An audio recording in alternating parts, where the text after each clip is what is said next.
In the shadows of history, where legends and myths intertwine, one name stands out: the Varangians. Their story is more than that of warriors and traders. It is the tale of a people bound by honor, their lives pledged to kings and empires across vast lands. The term Varangian emerges from the depths of medieval Scandinavia, a linguistic echo of a past steeped in both blood and oath. The very word, derived from the Old Norse Varangi, is a reminder of the promises made between men, the pledges that would carve the fate of entire civilizations. With their axes raised and their sails full of wind, the Varangians forged alliances that reshaped the political landscape of Eastern Europe, a history so intertwined with power and betrayal that it still reverberates through time. This is not just a story about warriors. It is the story of a people who carried the weight of their oaths across seas, kingdoms, and generations. They were oath-sworn companions bound by sacred vows of loyalty and mutual protection. Unlike the loose confederations of raiders that characterized much of Viking activity, Varangians operated within structured brotherhoods, where personal honor and collective obligation formed the bedrock of their identity. The linguistic evolution of the term demonstrates its widespread adoption across medieval Europe. Byzantine Greek sources refer to them as Baragoi, while Slavic chronicles use variations like Varyagi. The consistency of this terminology across diverse linguistic traditions underscores the distinct identity these warrior traders maintained throughout their centuries of activity. The Old Norse Varangi specifically denoted those who had sworn oaths within a trading company or fellowship, distinguishing them from ordinary merchants or seasonal raiders. Archaeological evidence from the Swedish island of Gotland provides compelling testimony to the Varangian commercial networks that preceded their military expeditions. Gotlandic silver hoards, numbering in the hundreds, contain an extraordinary concentration of Islamic dirhams, Byzantine solidi, and Western European deniers. The Spillings hoard alone, discovered in 1999, contained over 14,000 silver coins and numerous silver objects weighing approximately 67 kilograms. The chronological distribution of these coins, spanning from the 8th to the 11th centuries, maps directly onto the period of Varangian expansion eastward along the river systems of what would become Russia. The geographic origins of the Varangians center primarily on the Swedish territories of Uppland and Södermanland, regions that would later coalesce into the medieval kingdom of Sweden. The Mälaren Valley, with its intricate network of waterways connecting to the Baltic Sea, served as the launching point for expeditions that would eventually reach Constantinople and Baghdad.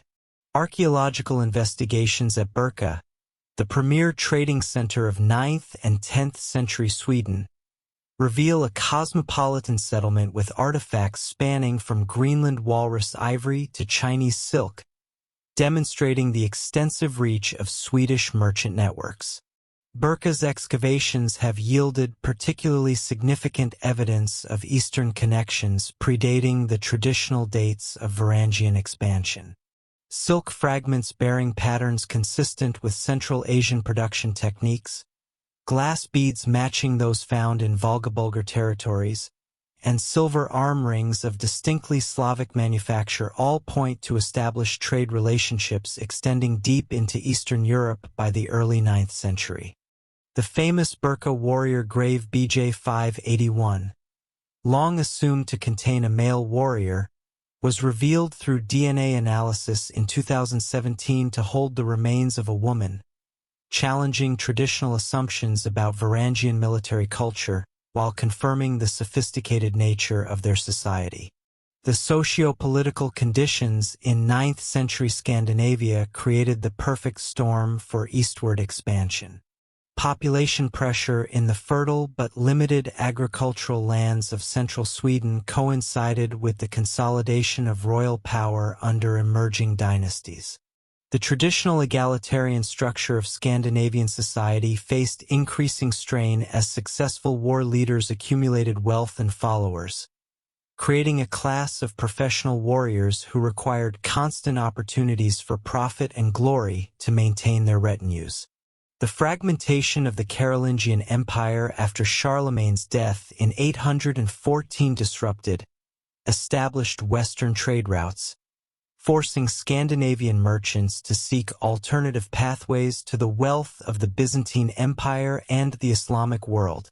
The river systems of Eastern Europe, particularly the Volga and Dnieper routes, offered unprecedented access to these lucrative markets. Unlike the hazardous sea voyages required for Western expansion, the eastern rivers provided relatively safe passage for large expeditions carrying substantial trade goods. Swedish society of this period operated under a complex system of regional kingdoms and petty chieftains, with power concentrated among those who could command loyalty through gift-giving and military leadership. The archaeological record from sites like Gamla Uppsala reveals a society in transition, where traditional burial practices involving ship cremations and elaborate grave goods coexisted with emerging Christian influences. This cultural flexibility would prove essential for Varangian success in the diverse religious and ethnic landscape of Europe. The relationship between Varangians and their Western Viking counterparts reveals fundamental differences in motivation and methodology. While Norwegian and Danish Vikings primarily pursued raiding, territorial conquest, and seasonal campaigns, the Swedish Varangians developed a more sophisticated approach, combining military prowess with commercial acumen. The Western Vikings' famous hit-and-run tactics, exemplified by raids on monasteries and coastal settlements, contrasted sharply with the Varangian strategy of establishing permanent trading posts and political alliances along their eastern routes. Varangian expeditions typically involved larger groups traveling together for extended periods, often establishing winter quarters in strategic locations along major rivers. The logistical requirements for such operations necessitated careful planning and substantial initial investment, distinguishing these ventures from the opportunistic raids characteristic of Western Viking activity. Archaeological evidence from sites along the Volga and Dnieper rivers reveals permanent Scandinavian settlements with sophisticated defensive works, storage facilities, and craft production areas. The technological innovations that enabled Varangian success included modifications to traditional Scandinavian shipbuilding techniques. While Western Vikings perfected the longship for coastal raiding and ocean voyages, Varangians developed shallow draft vessels optimized for river navigation. These ships, capable of being portaged between river systems, featured reinforced keels and flexible construction, allowing them to withstand the stresses of being dragged over land between waterways. The social structure of Varangian expeditions reflected their dual nature as warriors and merchants.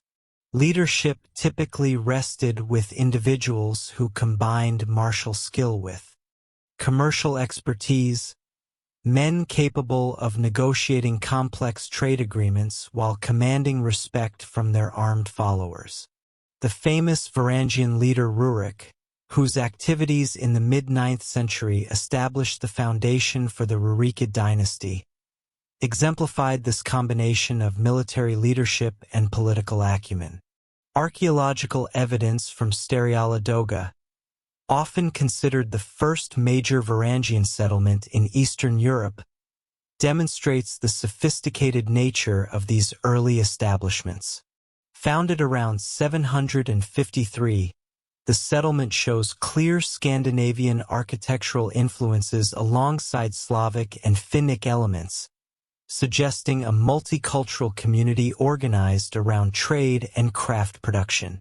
The discovery of Scandinavian-style longhouses, specialized workshops for metalworking and bead production, and substantial quantities of imported goods confirms the site's role as a major commercial center.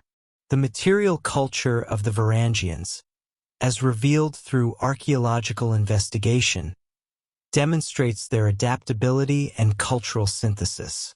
Weapon finds from Varangian context show a preference for high-quality Frankish swords, often bearing inscriptions like Ulfbert or Ingelry, combined with Scandinavian-style spearheads and axes. Personal ornaments frequently combine Scandinavian artistic motifs with Byzantine and Islamic influences, creating distinctive hybrid styles that mark the archaeological signature of Varangian presence. The economic foundations of Varangian expansion rested on the exploitation of natural resources abundant in northern territories but scarce in southern markets. Furs, particularly sable, ermine, and fox pelts, commanded extraordinary prices in Byzantine and Islamic markets. Amber from Baltic shores, walrus ivory from Arctic expeditions, and slaves captured in raids or purchased from local populations formed the primary commodities of Varangian trade. The return journey brought Byzantine silk, Islamic silver, spices, and luxury manufactured goods back to Scandinavian markets. The transformation of scattered river systems into a coherent commercial highway represented one of medieval Europe's most ambitious logistical achievements. The route from the Varangians to the Greeks, as chronicled in the primary chronicle, evolved from existing waterways used by local populations into a sophisticated network capable of supporting large-scale expeditions carrying tons of merchandise across thousands of miles. The Dnieper River system formed the backbone of this route, its 400-mile length connecting the forests of the north with the steppes approaching the Black Sea. The northern terminus began at the Neva River, flowing from Lake Ladoga into the Gulf of Finland. Varangian expeditions would navigate upstream into Lake Ladoga, then continue south via the Fokhof River to reach Lake Ilmen. From this crucial junction, multiple routes diverged toward the Dnieper system. The primary path followed the Lovat River southward, requiring the first major portage at the watershed divide separating the Baltic and Black Sea drainage basins. Archaeological evidence from this portage area reveals worn trackways reinforced with timber corduroy roads, indicating the systematic development of infrastructure to support regular commercial traffic. The Dnieper proper began its role in the route system at Smolensk, where Varangian merchants consolidated their expeditions after completing the northern portages. The river's character changed dramatically along its course, beginning as a relatively narrow waterway meandering through dense forests before broadening into the mighty stream that approached the Black Sea rapids. Seasonal variations profoundly affected navigation, with spring floods providing maximum water depth but dangerous currents, while late summer offered calmer conditions but potentially insufficient depth for fully loaded vessels. Novgorod emerged as the northern anchor of the entire system, though its relationship to the waterway developed gradually over the 9th and 10th centuries. The settlement's strategic position at the convergence of multiple river routes made it an inevitable control point for expeditions heading south. Archaeological layers from this period reveal a cosmopolitan trading center, where Scandinavian merchants established permanent quarters alongside Slavic, Finnic, and Baltic populations. The famous Novgorod birchbark documents, though dating primarily from later centuries, preserve references to commercial practices that clearly originated in the Varangian period. The city's defensive earthworks, constructed in multiple phases during the 10th century, demonstrate the growing importance of controlling access to the southern routes. Varangian influence in Novgorod manifested through the establishment of specialized quarters where Scandinavian merchants maintained warehouses, workshops, and residential compounds. Excavations in these areas have yielded distinctive Scandinavian-style buildings with central hearths, raised sleeping platforms, and storage cellars designed for preserving furs and other trade goods through the harsh northern winters. Smolensk occupied a crucial intermediate position where the western Dvina and Dnieper systems approached each other. Requiring only a relatively short portage between major waterways, the settlement's location on elevated ground overlooking the Dnieper provided natural defensive advantages, while offering excellent visibility for monitoring river traffic. Archaeological evidence indicates that Smolensk developed rapidly during the 9th century, transforming from a modest Slavic settlement into a major commercial center under Varangian influence. The physical remains of Varangian presence in Smolensk include substantial earthen fortifications, evidence of specialized craft production, and numerous finds of Scandinavian origin artifacts. Weapon deposits found in the city's vicinity suggest that significant military forces were stationed there, likely to protect the valuable portage route and warehouse merchandise. The discovery of scales, weights, and silver fragments indicates that Smolensk served as a major point for evaluating and dividing trade goods, a function requiring trusted intermediaries and standardized measurement systems. Kiev represented the crown jewel of the entire route system, positioned where the Dnieper's navigable upper reaches met the dangerous but passable lower river leading to the Black Sea. The settlement's commanding position on bluffs overlooking the river provided both defensive advantages and symbolic authority over all traffic attempting to pass. Under Varangian control, Kiev evolved from a regional Slavic center into the political and commercial capital of a vast territorial network extending from the Baltic to the Black Sea. The transformation of Kiev under Varangian leadership involved massive construction projects, including the expansion of existing fortifications and the creation of specialized commercial districts. Archaeological investigations have revealed evidence of planned urban development, with distinct areas designated for different crafts and commercial activities. The presence of substantial Scandinavian-style halls suggests that Varangian leaders maintained impressive residential compounds, befitting their status as rulers of this crucial commercial hub. The strategic importance of Kiev extended beyond its position on the Dnieper route. The city controlled access to several tributary rivers, including the Desna and Pripyat, which provided connections to additional Slavic territories and alternative routes toward Western Europe. This network effect multiplied Kiev's value, making control of the city equivalent to dominating trade throughout much of Eastern Europe. The wealth generated by this position enabled Kiev's rulers to maintain substantial military forces and engage in the diplomatic relationships necessary for successful long-distance commerce.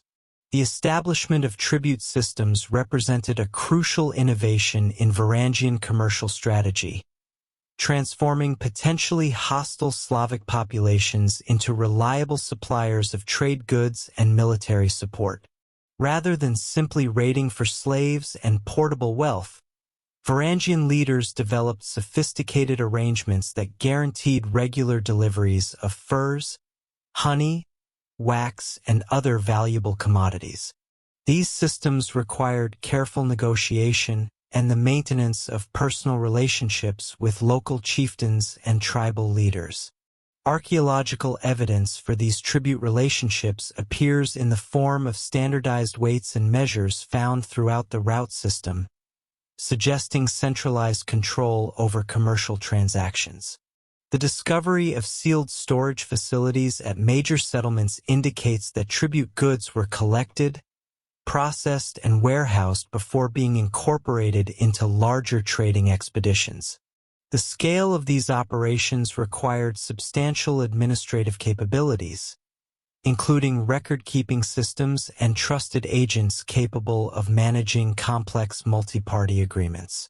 The integration of Slavic populations into Varangian commercial networks involved more than simple extraction of tribute. Evidence suggests that local craftsmen were encouraged to produce goods specifically for export markets, leading to the development of specialized industries in different regions. Novgorod became renowned for its leather and textile production, while settlements along the upper Dnieper specialized in metalworking and jewelry manufacture. This economic specialization created interdependencies that strengthened the overall system, while providing local populations with incentives to maintain peaceful relationships with their Varangian overlords. Interaction with Slavic tribes required Varangian leaders to navigate complex political landscapes involving competing clans, shifting alliances, and diverse cultural practices. The success of figures like Oleg of Novgorod in establishing stable tributary relationships demonstrates sophisticated diplomatic skills extending far beyond military prowess. Archaeological evidence from Slavic settlements shows gradual adoption of Scandinavian-style material culture, including weapon types, jewelry designs, and architectural elements, suggesting cultural exchange rather than simple domination. The seasonal nature of river navigation fundamentally shaped Varangian commercial operations and the development of the route system. Spring expeditions took advantage of maximum water levels created by snowmelt and spring rains, allowing heavily loaded vessels to navigate shallow sections that became impassable later in the year. However, spring floods also created dangerous conditions, with swift currents, floating debris, and unpredictable water levels threatening expedition safety. Summer trading seasons offered the most favorable conditions for large-scale expeditions, with stable water levels and predictable weather patterns. Archaeological evidence suggests that major commercial expeditions typically departed from northern bases in late spring, spent the summer months traveling south and conducting business in Constantinople, then returned north before winter freeze-up made river navigation impossible. This annual cycle required careful coordination of activities across thousands of miles and numerous political jurisdictions.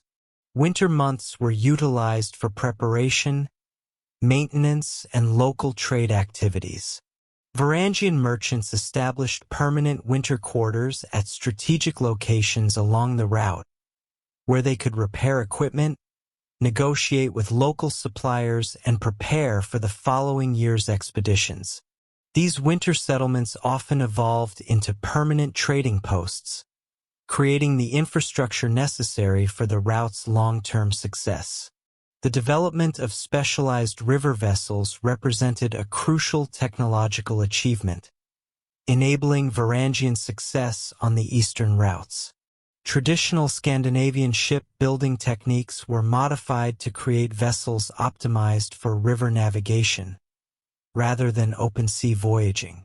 These boats featured shallow drafts allowing navigation in relatively shallow water, flexible construction enabling them to withstand the stresses of portage, and modular designs facilitating repairs using locally available materials. Archaeological remains of Varangian-era vessels, discovered at sites like Staraya La Doga and preserved in favorable conditions, reveal sophisticated construction techniques adapted to the specific requirements of river trading. The vessels typically measured 40 to 60 feet in length, with beam-to-length ratios optimized for cargo capacity rather than speed. Reinforced keels and flexible planking allowed the boats to be dragged over land during portages without suffering structural damage. The cargo capacity of these vessels determined the economic viability of long-distance trading expeditions. A typical Varangian trading boat could carry approximately 15 to 20 tons of merchandise, representing enormous value in high-demand commodities like furs and silver.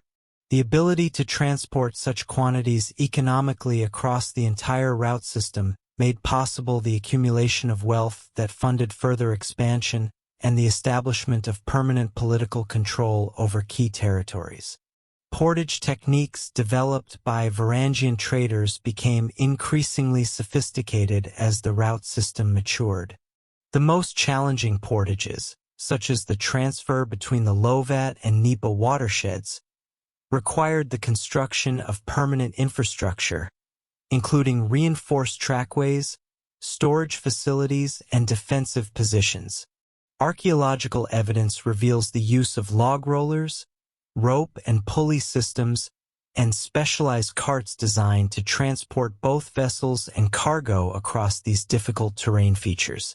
The organization of portage operations required substantial labor forces and careful coordination. Evidence suggests that Varangian expeditions employed local populations for portage work, creating additional economic opportunities for Slavic communities while reducing the manpower requirements for expedition members. These arrangements often involved payment in trade goods or silver, further integrating local populations into the commercial network. The most dangerous section of the entire route system lay in the Dnieper Rapids, a series of 7 major cataracts where the river dropped approximately 130 feet over a distance of 40 miles. Constantine Porphyrogenitus provides detailed descriptions of these rapids in his De Administrando Imperio, recording both their Slavic and Norse names, while describing the specific techniques used to navigate each obstacle. The rapids required different approaches depending on water levels and specific conditions, ranging from careful navigation through narrow channels to complete portage around the most dangerous sections. Archaeological evidence from the rapids region includes numerous finds of weapons, tools, and personal ornaments lost during the treacherous passage. The concentration of high-value artifacts in this area testifies to both the wealth of the expeditions attempting the passage and the genuine dangers they faced. Defensive positions constructed on islands and promontories within the rapid zone indicate that Varangian expeditions also faced human threats, likely from Pecheneg raiders who recognized the vulnerability of heavily loaded trading expeditions negotiating the difficult waters. The successful navigation of the Dnieper Rapids marked only the beginning of the final and most crucial phase of the Varangian journey south. Beyond the cataracts lay the broad expanse of the lower Napa, where the river widened into a series of shallow lakes and marshy deltas before reaching the Black Sea. This transition zone, known to the Byzantines as the Berestein's Mouth, presented its own challenges as expeditions faced the constant threat of Pecheneg raiders while navigating increasingly complex waterways that shifted seasonally with flood patterns and sediment deposits. The emergence of the primary chronicles account of the calling of the Varangians in 862 represents one of medieval Europe's most contentious historical narratives, blending verifiable political events with legendary elements that served the ideological needs of later Kievan rulers. The chronicle, compiled in Kiev during the early 12th century by monks seeking to establish the legitimacy of the Rurikid dynasty, presents a remarkably convenient origin story, wherein Slavic and Finnic tribes voluntarily invited Scandinavian rulers to impose order on their chaotic territories. According to the chronicle's account, the Slavic tribes of the Ilmen region, the Krivasai, and various Finnic groups, including the Chud and Vez, had previously expelled Varangian tribute collectors, but subsequently found themselves unable to maintain internal peace. The text records their supposed declaration, "Our land is great and rich, but there is no order in it. Come to rule and reign over us."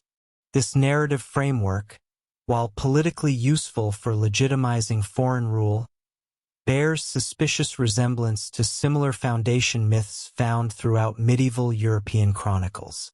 Modern archaeological evidence provides a more complex picture of Varangian settlement patterns that challenges the chronicle's neat narrative of invited rulership.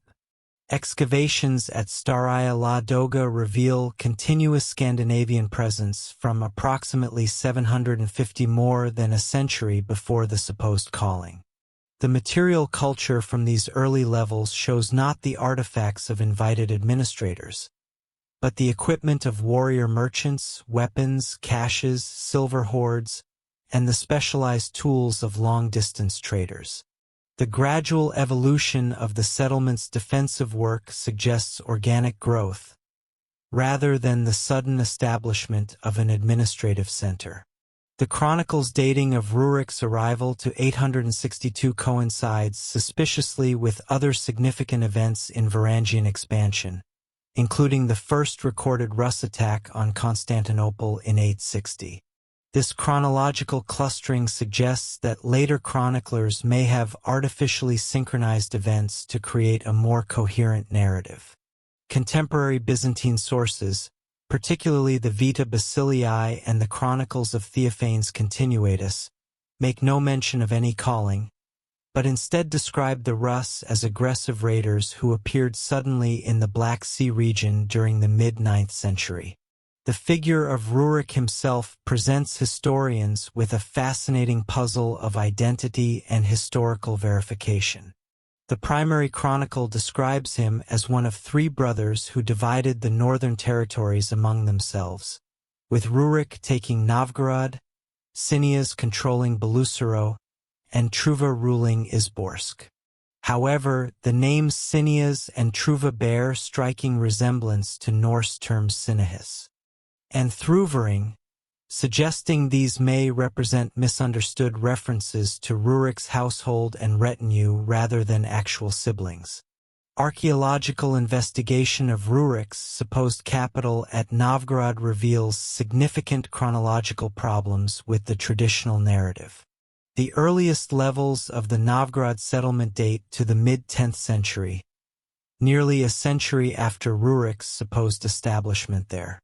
However, the nearby Rurikovo Gorodish, located at the confluence of the Fokhof and Mr. Rivers, shows evidence of high-status occupation beginning in the mid-9th century.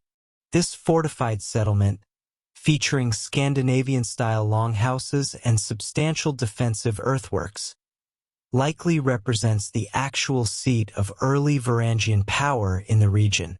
The material culture from Rurikovo Gorodish demonstrates the sophisticated nature of early Varangian administration.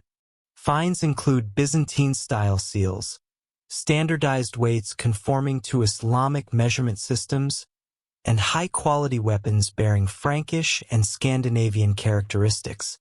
The presence of specialized craft workshops, particularly those producing glass beads and metalwork for export, indicates that this settlement served as more than a simple military stronghold. Instead, it functioned as an integrated commercial and administrative center, controlling access to the northern river routes. The legendary establishment of the Rurikid dynasty gained credibility when examined through the lens of Scandinavian political practices, rather than the chronicle's romanticized narrative. Varangian leadership typically emerged through a combination of military success, commercial acumen, and the ability to maintain loyalty among diverse followers. Rurik's historical significance lies not in any supposed invitation by local tribes, but in his successful consolidation of control over the crucial junction where multiple river systems converged. DNA analysis of remains from high-status burials in the Novgorod region has provided intriguing evidence for Scandinavian elite presence during the 9th and 10th centuries. Several individuals show genetic markers consistent with Swedish populations, while their grave goods demonstrate the wealth and status associated with successful long-distance trading. These findings support the presence of a Scandinavian ruling class, while avoiding the problematic aspects of the chronicle's foundation narrative. The political structure established by Rurik and his successors represented a synthesis of Scandinavian military organization, with existing Slavic and Finnic administrative practices. Archaeological evidence from fortified settlements throughout the region shows the development of hierarchical settlement patterns, with major centers like Rurikovo-Gorodish controlling networks of smaller trading posts and tribute collection points. This system required sophisticated communication networks and trusted administrators capable of managing complex relationships with diverse local populations. Starila Doga provides the most compelling archaeological evidence for early Varangian settlement and the gradual development of Rus' political organization. Founded around 753 at the confluence of the Fokhov River and Ladozka Creek, the settlement occupied a strategic position controlling access between Lake Ladoga and the river routes leading south toward the Dnieper system. The site's location, approximately 8 miles upstream from Lake Ladoga, provided protection from seaborne raiders while remaining accessible to river traffic. The earliest occupation layers at Starila Doga reveal a multicultural community where Scandinavian settlers lived alongside Slavic and Finnic populations. Scandinavian-style longhouses, characterized by central hearths and raised sleeping platforms, appear alongside Slavic semi-subterranean dwellings and specialized workshops for metalworking, bead production, and leather processing. This architectural diversity suggests a community organized around commercial activities rather than ethnic segregation. Craft production at Starila Doga reached remarkable levels of sophistication during the 9th and 10th centuries. Archaeological evidence reveals specialized workshops producing glass beads matching those found in graves throughout Scandinavia and Eastern Europe, indicating that the settlement served as a major production center for trade goods. Metalworking facilities produced both utilitarian items like tools and weapons and luxury goods, including jewelry and decorative fittings that combined Scandinavian artistic traditions with Byzantine and Islamic influences. The defensive works at Starila Doga evolved through multiple construction phases, reflecting the settlement's growing importance and the increasing sophistication of its inhabitants. The earliest fortifications consisted of simple earthen ramparts reinforced with timber palisades, but these were gradually replaced by more substantial stone and timber constructions capable of withstanding prolonged sieges. The discovery of specialized defensive features, including gate towers and flanking bastions, demonstrates knowledge of contemporary European military architecture. Starila Doga's role as a commercial hub is documented through thousands of artifacts representing connections spanning from Greenland to Central Asia, walrus ivory from Arctic expeditions, amber from Baltic shores, and furs from the northern forest pass through the settlement alongside Byzantine silk, Islamic silver, and spices from distant markets.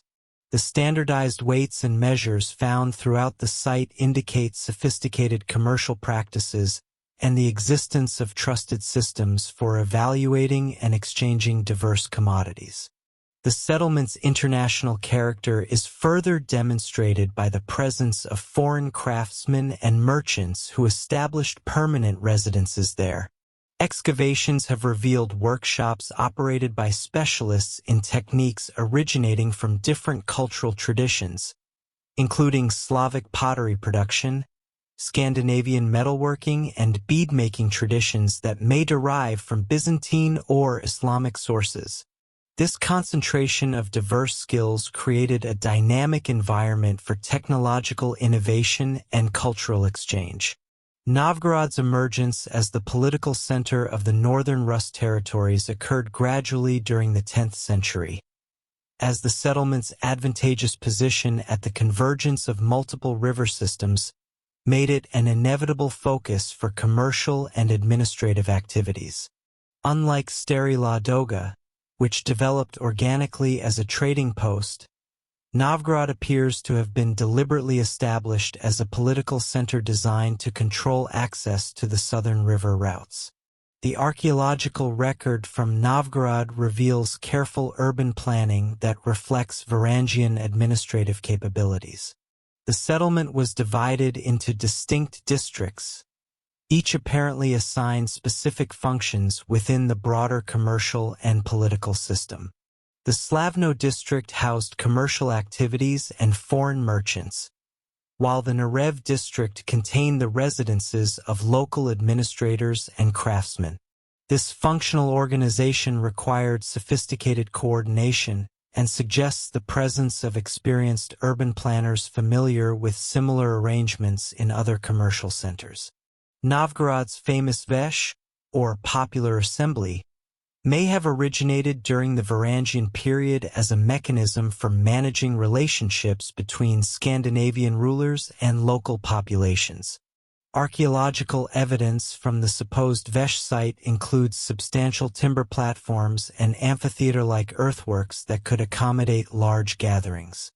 While the earliest definitive evidence for Vesh activities dates to later centuries, the physical infrastructure suggests that formal assembly practices may have much earlier origins. The integration of Scandinavian, Slavic, and Finno-Ugric cultures in early Rus territories created distinctive hybrid societies that retained elements from all contributing traditions while developing unique characteristics adapted to local conditions. This cultural synthesis is most clearly visible in material culture, where artifacts combine artistic motifs, technological traditions, and functional requirements from different sources to create distinctly Rus objects. Weapon finds from Varangian period sites demonstrate this cultural blending most dramatically. High-quality Frankish sword blades bearing inscriptions like Ulfbert were combined with Scandinavian-style hilts and Slavic decorative elements to create weapons that served both practical and symbolic functions. Spearheads show similar hybrid characteristics, with Scandinavian blade forms modified according to local preferences and decorated with motifs drawn from multiple artistic traditions. Personal ornaments provide even more detailed evidence of cultural synthesis.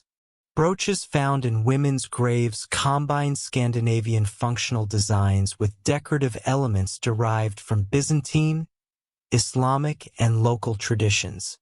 The famous tortoise brooches that characterize Scandinavian women's dress appear in modified forms that incorporate Slavic metalworking techniques and decorative preferences.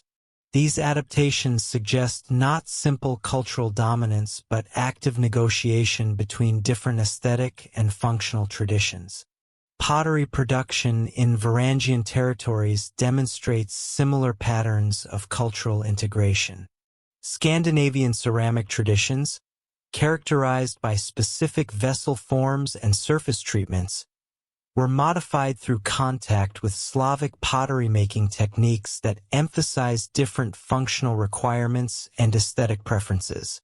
The resulting ceramic assemblages show gradual evolution toward hybrid forms that serve the practical needs of multicultural communities while maintaining connections to ancestral traditions. Religious practices in early Rus territories reveal complex negotiations between different spiritual traditions that ultimately contributed to the region's distinctive cultural character. Archaeological evidence suggests that Scandinavian settlers maintained their traditional religious practices while adapting to local spiritual landscapes that included both Slavic and Finnic elements. Burial practices show particular diversity, with individual graves sometimes containing artifacts associated with multiple religious traditions. The famous chamber graves found throughout Varangian territories demonstrate this religious complexity most clearly. These elaborate burials, clearly derived from Scandinavian traditions, often contain artifacts associated with different spiritual practices, including Slavic amulets, Islamic coins used as protective talismans, and Christian crosses that may represent diplomatic gifts rather than religious conversion. The simultaneous presence of these diverse religious symbols suggests communities where multiple spiritual traditions coexisted rather than competing for exclusive dominance. The emergence of Oleg as the dominant Varangian leader in the late 9th century marked a decisive shift from the fragmented tribal arrangements that had characterized early Rus territories to a unified political structure capable of projecting power across vast distances. Unlike his predecessor Rurik, whose authority remained largely confined to the northern river junction at Novgorod, Oleg possessed the strategic vision and military capability necessary to forge connections between the scattered Varangian settlements from Lake Ladoga to the Black Sea approaches. His rise to power occurred through a combination of calculated political maneuvering and decisive military action that eliminated rival claimants while consolidating control over the most valuable commercial routes in Eastern Europe. The circumstances surrounding Oleg's assumption of power reveal the complex succession practices that governed Varangian leadership during this formative period. Following Rurik's death around 879, the succession theoretically passed to his young son Igor, but the practical requirements of maintaining control over far-flung territories demanded immediate action by an experienced military commander. Oleg, described in the chronicles as Rurik's kinsman and trusted lieutenant, assumed the role of regent with the apparent support of the Novgorod elite, who recognized that effective leadership required proven capability rather than hereditary claims alone. Archaeological evidence from Rurikovo Gorodish during this transitional period shows significant expansion of defensive works and the construction of additional halls capable of housing larger military retinues. The material culture from these layers includes increased quantities of weapons and military equipment, suggesting that Oleg's rise to power coincided with substantial military preparations. Silver hoards buried during this period indicate the accumulation of resources necessary for major military campaigns, while the presence of specialized siege equipment components suggests planning for operations against fortified positions. Oleg's decision to launch a southern expedition targeting Kiev represented a fundamental departure from the primarily commercial focus that had characterized earlier Varangian activities in the region. Intelligence gathered through existing trade networks had revealed Kiev's strategic importance as the gateway to the lower Dnipro and the approaches to Constantinople. The city's position on elevated bluffs overlooking the river provided both defensive advantages and symbolic authority over all traffic attempting to pass, making its control essential for any seeking to dominate the entire north-south route system. The expedition that departed from Novgorod in approximately 882 represented the largest coordinated Varangian military operation undertaken to that date. Archaeological evidence from departure points along the northern rivers indicates careful logistical preparation, with substantial quantities of weapons, tools, and provisions assembled at strategic locations. The force likely numbered several thousand warriors organized into multiple contingents, each responsible for specific aspects of the campaign, including siege operations, river navigation, and negotiations with potentially hostile populations encountered along the route. The composition of Oleg's army reflected the multicultural nature of Varangian territories by this period, incorporating not only Scandinavian warriors, but also Slavic allies and Finnic auxiliaries who possessed specialized knowledge of local conditions. Weapon finds from sites along the expedition's probable route show the distinctive mixture of Scandinavian, Frankish, and locally produced arms that characterized Rus military equipment during this period. The presence of specialized river vessels modified for carrying siege equipment demonstrates the sophisticated planning that preceded the campaign. Oleg's approach to Kiev involved careful reconnaissance and diplomatic preparation designed to minimize resistance while maximizing the psychological impact of his arrival. Contemporary accounts suggest that he employed deception, presenting his force as a commercial expedition while concealing the true size and military nature of his contingent. This strategy allowed the Varangians to approach Kiev's defenses without triggering immediate military response, providing crucial advantages for the subsequent assault on the city's fortifications. The rulers of Kiev at the time of Oleg's arrival, Askold and Dyr, represented an earlier generation of Varangian leaders who had established themselves in the city during the mid-9th century, but lacked the resources and organizational capability necessary to resist a coordinated assault by Oleg's substantially larger force. Archaeological evidence from Kiev's earliest fortification layers suggests that these rulers had focused primarily on commercial activities rather than military preparations, leaving the city vulnerable to attack by a determined enemy with superior numbers and equipment. The actual seizure of Kiev, accomplished through a combination of military assault and political maneuvering, eliminated the existing leadership while preserving the city's commercial infrastructure and population. Oleg's forces overwhelmed Kiev's defenses through coordinated attacks that exploited weaknesses in the fortification system, while simultaneous political negotiations secured the support of key local leaders who recognized the futility of continued resistance. The speed and efficiency of the conquest demonstrated Oleg's military competence while establishing his reputation as a leader capable of decisive action. The immediate aftermath of Kiev's conquest revealed Oleg's sophisticated understanding of the administrative requirements for governing a diverse territorial state. Rather than simply installing Scandinavian administrators, he retained existing local officials who possessed essential knowledge of regional conditions while introducing Varangian military commanders responsible for defense and tribute collection. This hybrid administrative system balanced the need for reliable control with the practical requirements of governing populations with different cultural traditions and economic practices. Archaeological evidence from Kiev during the early years of Oleg's rule shows massive construction projects that transformed the city from a regional trading center into the capital of a territorial state.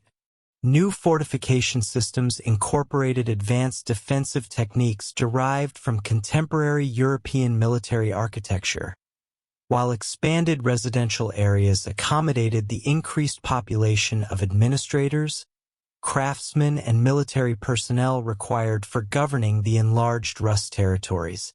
The construction of substantial halls and ceremonial buildings demonstrated Oleg's intention to establish Kiev as a permanent political center rather than merely a commercial outpost. The unification of northern and southern Rus principalities under Oleg's authority created unprecedented opportunities for coordinated military action against external enemies, particularly the Khazar Khaganate, which had previously dominated much of the region through its control of strategic river crossings and tribute relationships with populations. The Khazars, a Turkic people who had established a powerful state controlling the lower Volga and Don river systems, represented the primary obstacle to Varangian expansion into the lucrative markets of the Caspian Sea region and the Islamic world beyond. Oleg's campaigns against Khazar territories began shortly after his consolidation of control over Kiev, targeting the tributary relationships that provided the Khaganate with much of its wealth and military manpower. Archaeological evidence from former Khazar strongholds along the Don and its tributaries shows destruction layers dating to the late 9th century, indicating systematic Varangian attacks on Khazar defensive positions. These campaigns employed river-based logistics that allowed Rus forces to penetrate deep into Khazar territory, while maintaining secure supply lines back to their northern bases. The military techniques employed in these anti-Khazar campaigns demonstrated significant innovations in Varangian warfare, particularly in the coordination of riverborne and land-based operations. Specialized vessels capable of carrying siege equipment allowed Rus forces to assault fortified positions that had previously been considered impregnable, while coordinated attacks by multiple contingents prevented Khazar forces from concentrating their defenses at threatened points. The capture of key Khazar fortresses provided Oleg's forces with advanced bases for further operations while denying the enemy crucial defensive positions. The establishment of Varangian dominance over previously Khazar-controlled Slavic tribes required careful diplomatic work alongside military conquest. Many Slavic populations had developed complex relationships with Khazar authorities that involved not only tribute payments, but also military service and participation in long-distance trading networks. Oleg's success in transferring these loyalties to Rus authority depended on his ability to provide equivalent economic opportunities while demonstrating superior military capability against potential rivals.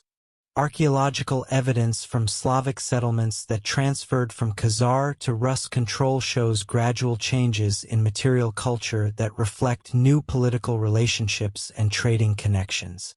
The appearance of Scandinavian-style weapons and ornaments alongside traditional Slavic artifacts indicates cultural exchange rather than simple conquest, while modifications to defensive work suggest adaptation to new military requirements.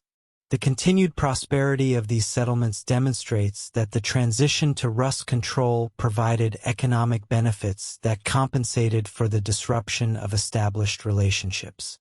The tribute systems established by Oleg throughout his expanded territories represented sophisticated administrative achievements that required detailed knowledge of local economic conditions and careful negotiation with diverse populations. Unlike simple extraction of wealth through raiding, these systems created sustainable relationships that provided regular income while maintaining local productivity.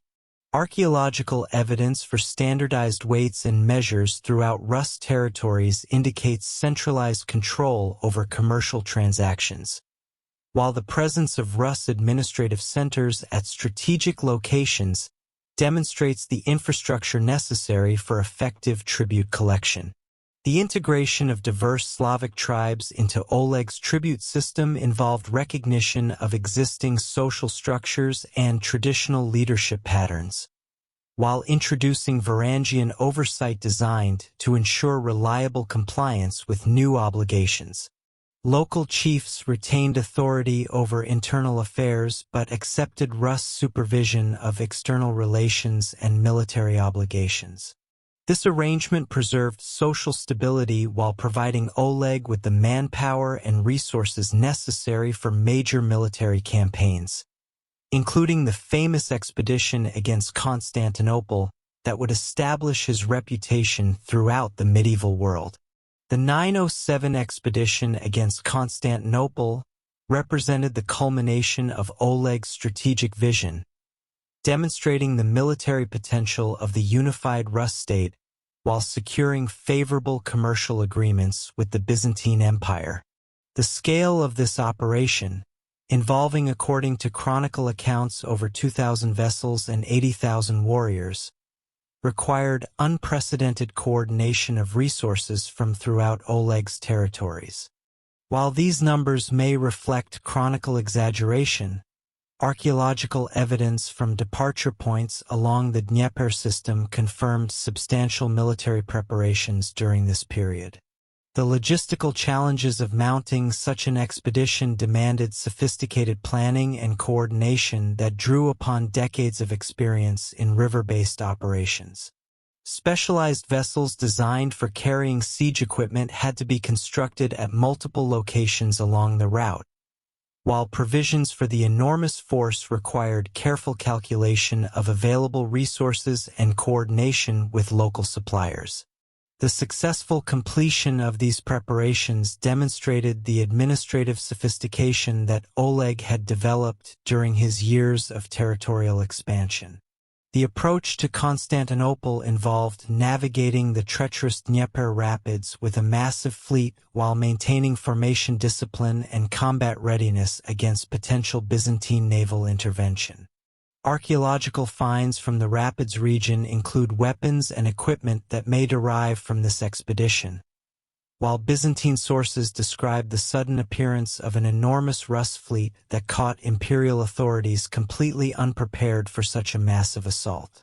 The psychological impact of this demonstration of Rus military capability proved as important as any actual combat operations.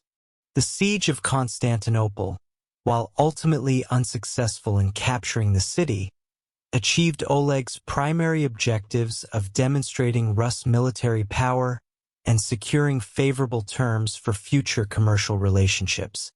Byzantine chronicles describe the terror inspired by the Rus assault, including the famous legend of Oleg nailing his shield to the gates of Constantinople as a symbol of victory.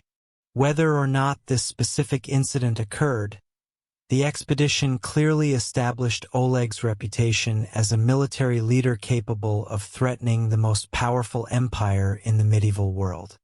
The treaty negotiations that concluded the 907 expedition reveal Oleg's sophisticated understanding of diplomatic practices and commercial requirements.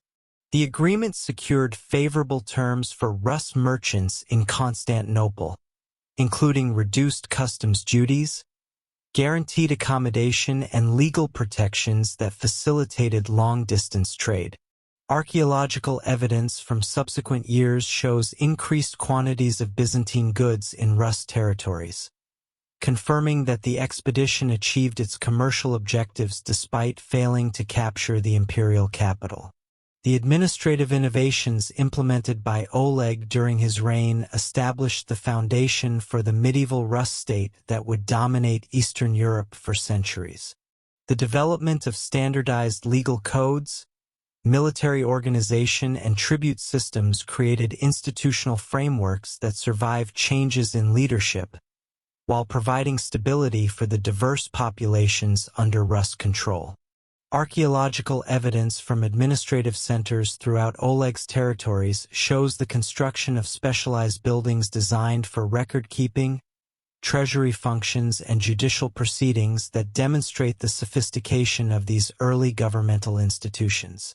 The death of Oleg around 912 marked the end of an era in Varangian expansion, but the succession of Igor to the throne of Kiev demonstrated the institutional stability that the great conqueror had established during his 3 decades of rule. Unlike the uncertain transition that had brought Oleg to power following Rurik's death, Igor's accession proceeded smoothly through established protocols that balanced hereditary claims with the practical requirements of maintaining control over the vast Rus territories. Archaeological evidence from Kiev during this transitional period shows continued construction projects and commercial activity, indicating that the change in leadership did not disrupt the administrative systems that had made Varangian dominance possible. Igor's early reign faced immediate challenges that tested both his personal capabilities and the resilience of the political structure he had inherited.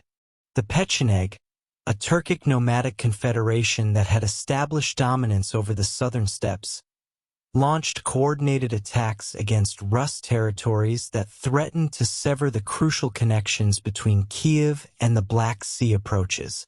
These assaults differed fundamentally from earlier nomadic raids, employing sophisticated siege techniques and coordinated cavalry operations that suggested external military advisement, possibly from Byzantine sources seeking to destabilize Rus power in the region. The Pecheneg threat required Igor to develop new military strategies that could counter the mobility advantages of steppe cavalry, while protecting the river-based infrastructure that sustained Rus commercial operations. Archaeological evidence from fortified positions constructed during Igor's reign shows the implementation of defensive innovations specifically designed to counter mounted attacks, including the construction of multiple defensive lines with obstacles designed to channel enemy cavalry into prepared killing zones.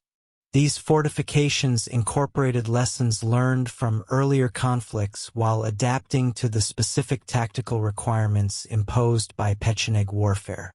Igor's response to the Pecheneg challenge involved the systematic fortification of key positions along the Dnieper route, transforming what had previously been primarily commercial settlements into integrated military and administrative centers capable of withstanding prolonged sieges. The construction projects undertaken during this period required enormous investments of labor and resources, demonstrating the wealth that Oleg's conquests had made available to his successors. Excavations at these fortified sites reveal sophisticated defensive works that incorporated both Scandinavian military engineering traditions and techniques adapted from Byzantine and Islamic sources. The military reforms implemented during Igor's reign extended beyond defensive preparations to include fundamental changes in Rus' army organization and tactical doctrine. The traditional Varangian emphasis on individual warrior prowess and small unit operations proved inadequate for confronting the large-scale cavalry formations that characterized Pecheneg military organization. Igor's forces adopted formation fighting techniques that emphasized coordinated action by larger units, while incorporating specialized anti-cavalry weapons and tactics that neutralized the mobility advantages of steppe warfare. Archaeological evidence for these military innovations appears in the form of specialized weapons designed specifically for anti-cavalry operations, including long spears with reinforced points capable of penetrating horse armor and crossbow bolts, designed for maximum penetration against mounted targets. The standardization of these weapons across multiple sites indicates centralized production and distribution systems that ensured consistent equipment for Rus military forces. The presence of specialized training facilities at major military centers suggests systematic preparation for the new tactical requirements imposed by steppe warfare. The integration of Slavic military traditions into Rus' tactical doctrine represented another crucial innovation during Igor's reign. Slavic populations possessed extensive experience in defensive warfare against nomadic raiders, having developed techniques for forest fighting and fortified position defense that complemented Varangian offensive capabilities.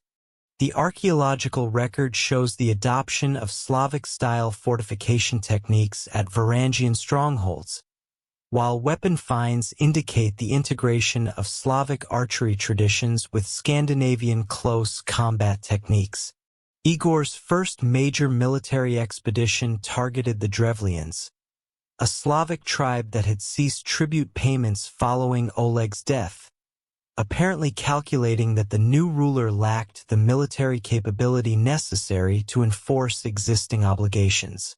The campaign against Drevlian territories served multiple purposes beyond simple tribute collection, demonstrating Igor's military competence to potential rivals, while testing the effectiveness of his reformed military organization against opponents who possessed detailed knowledge of Rus' tactical methods from their previous incorporation into Oleg's tribute system.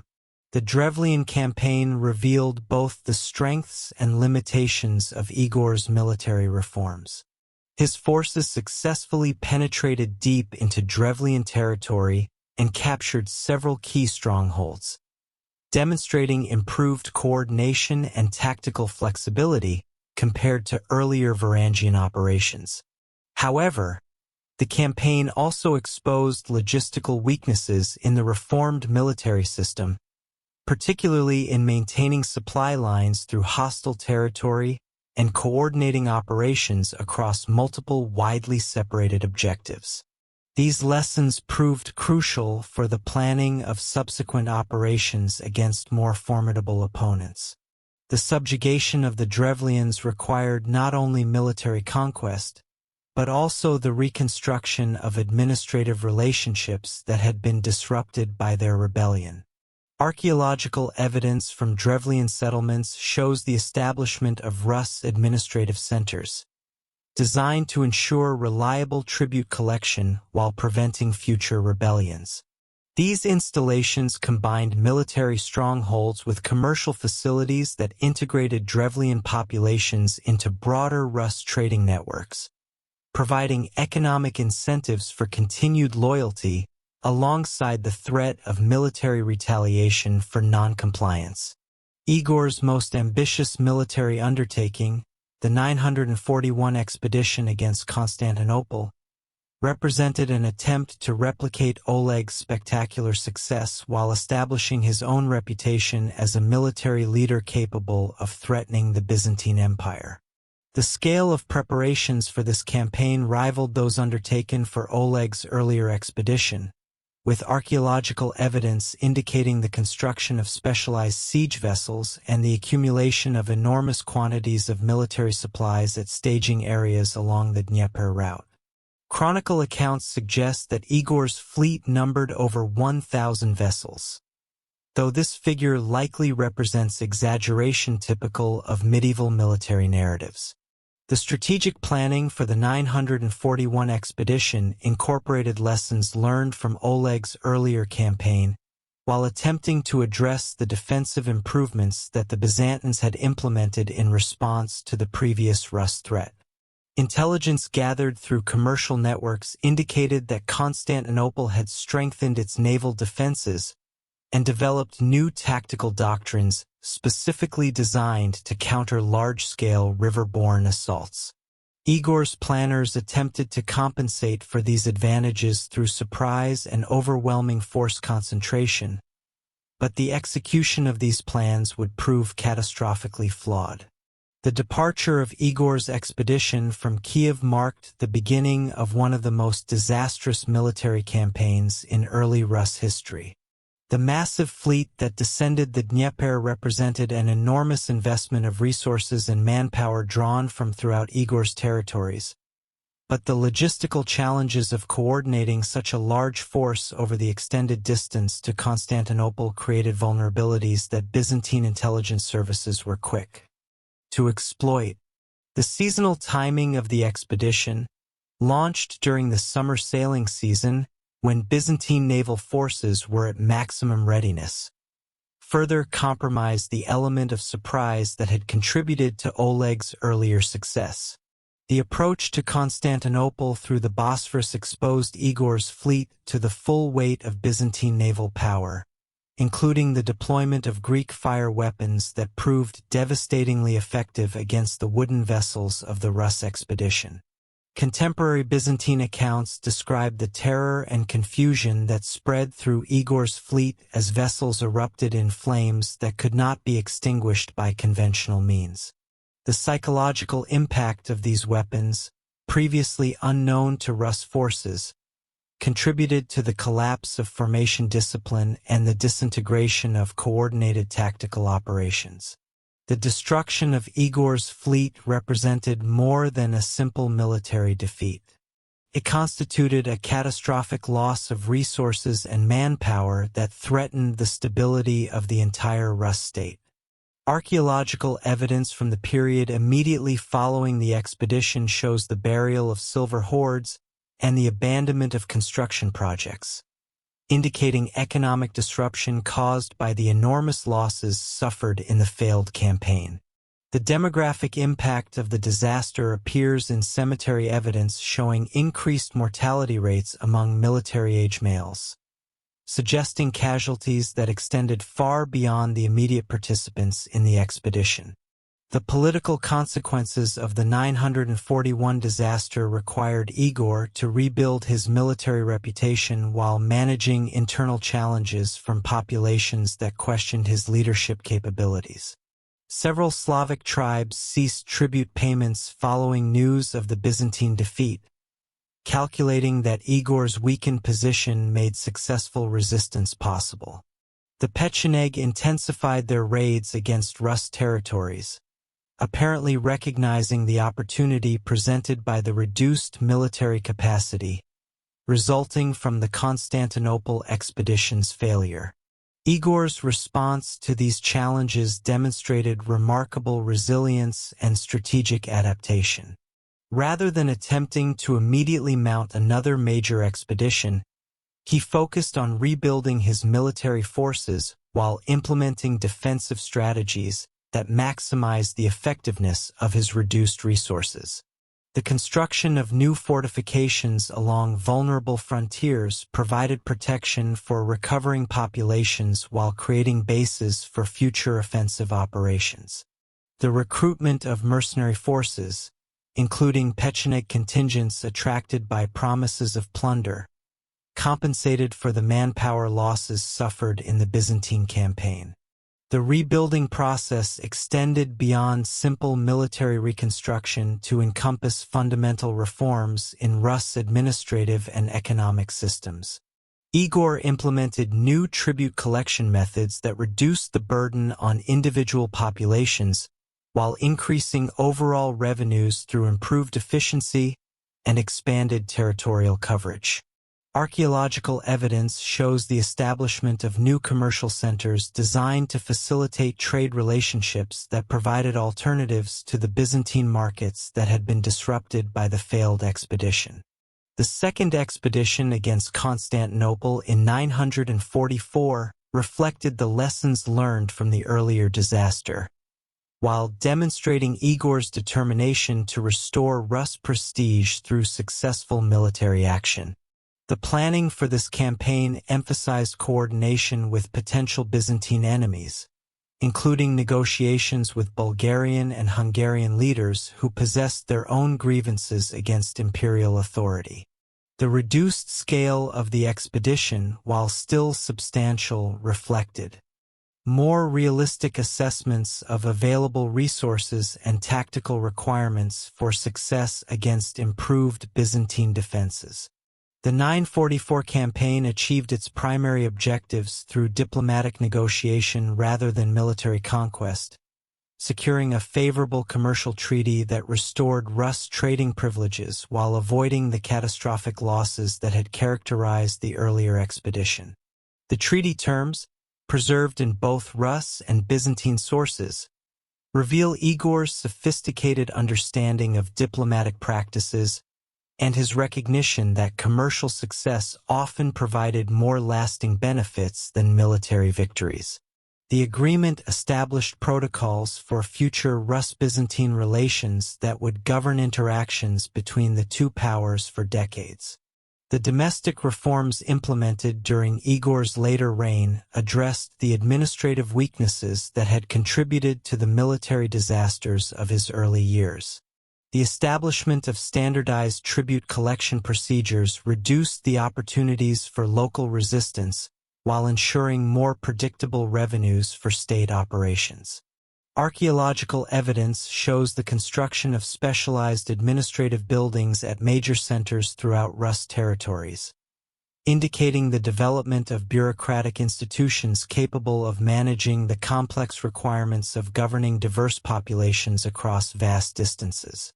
Igor's death in 945, killed during a tribute collection expedition among the Drevlians, marked the end of an era characterized by military expansion and the beginning of a period focused on internal consolidation and administrative development.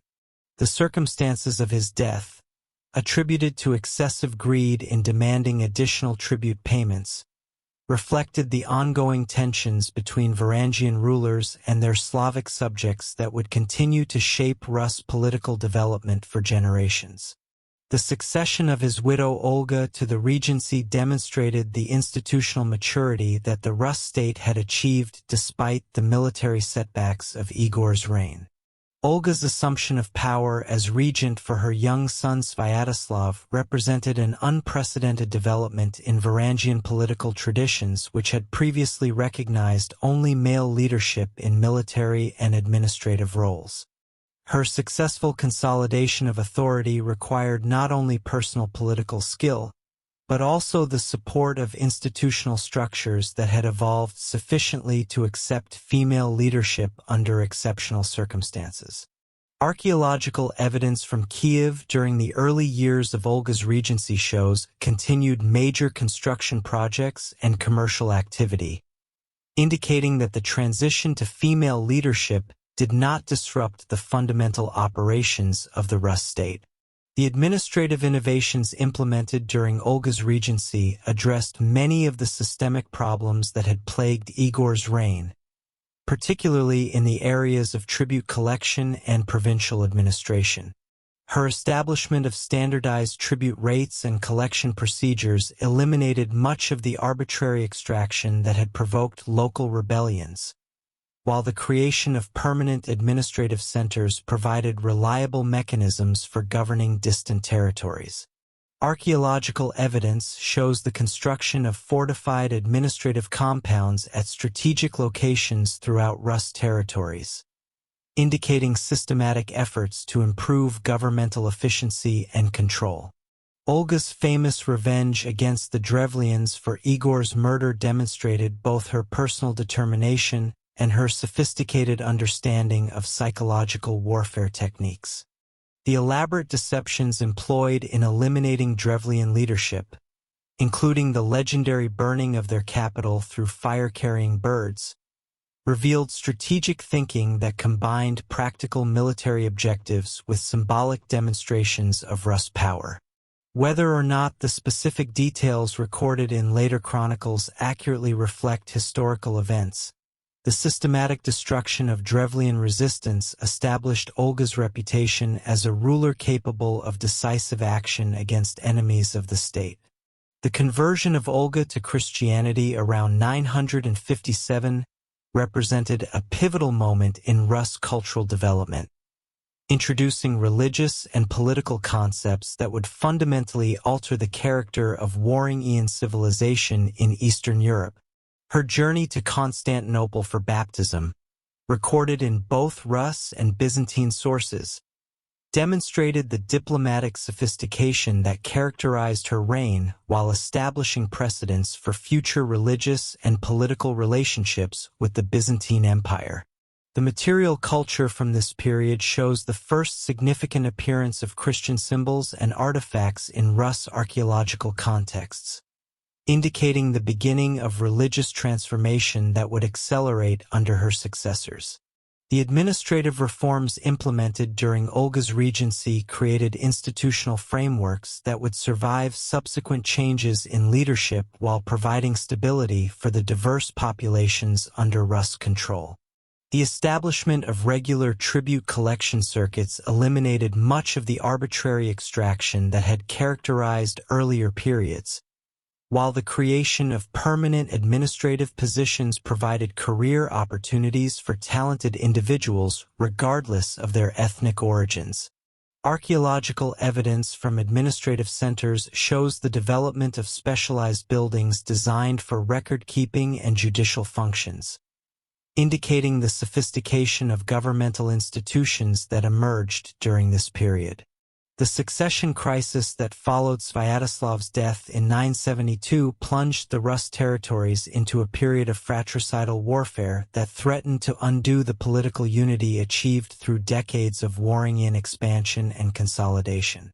The division of territories among Sviatoslav's three sons, Yerepok in Kiev, Oleg among the Drevlians, and Vladimir in Novgorod, created competing power centers that inevitably led to armed conflict, as each brother sought to establish supremacy over the others.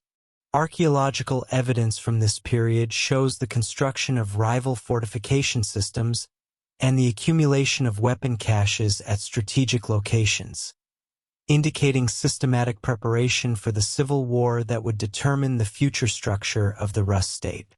Vladimir's initial position as ruler of Novgorod placed him at a significant disadvantage compared to his brothers, who controlled the wealthier southern territories and the crucial commercial routes connecting Kiev to Constantinople.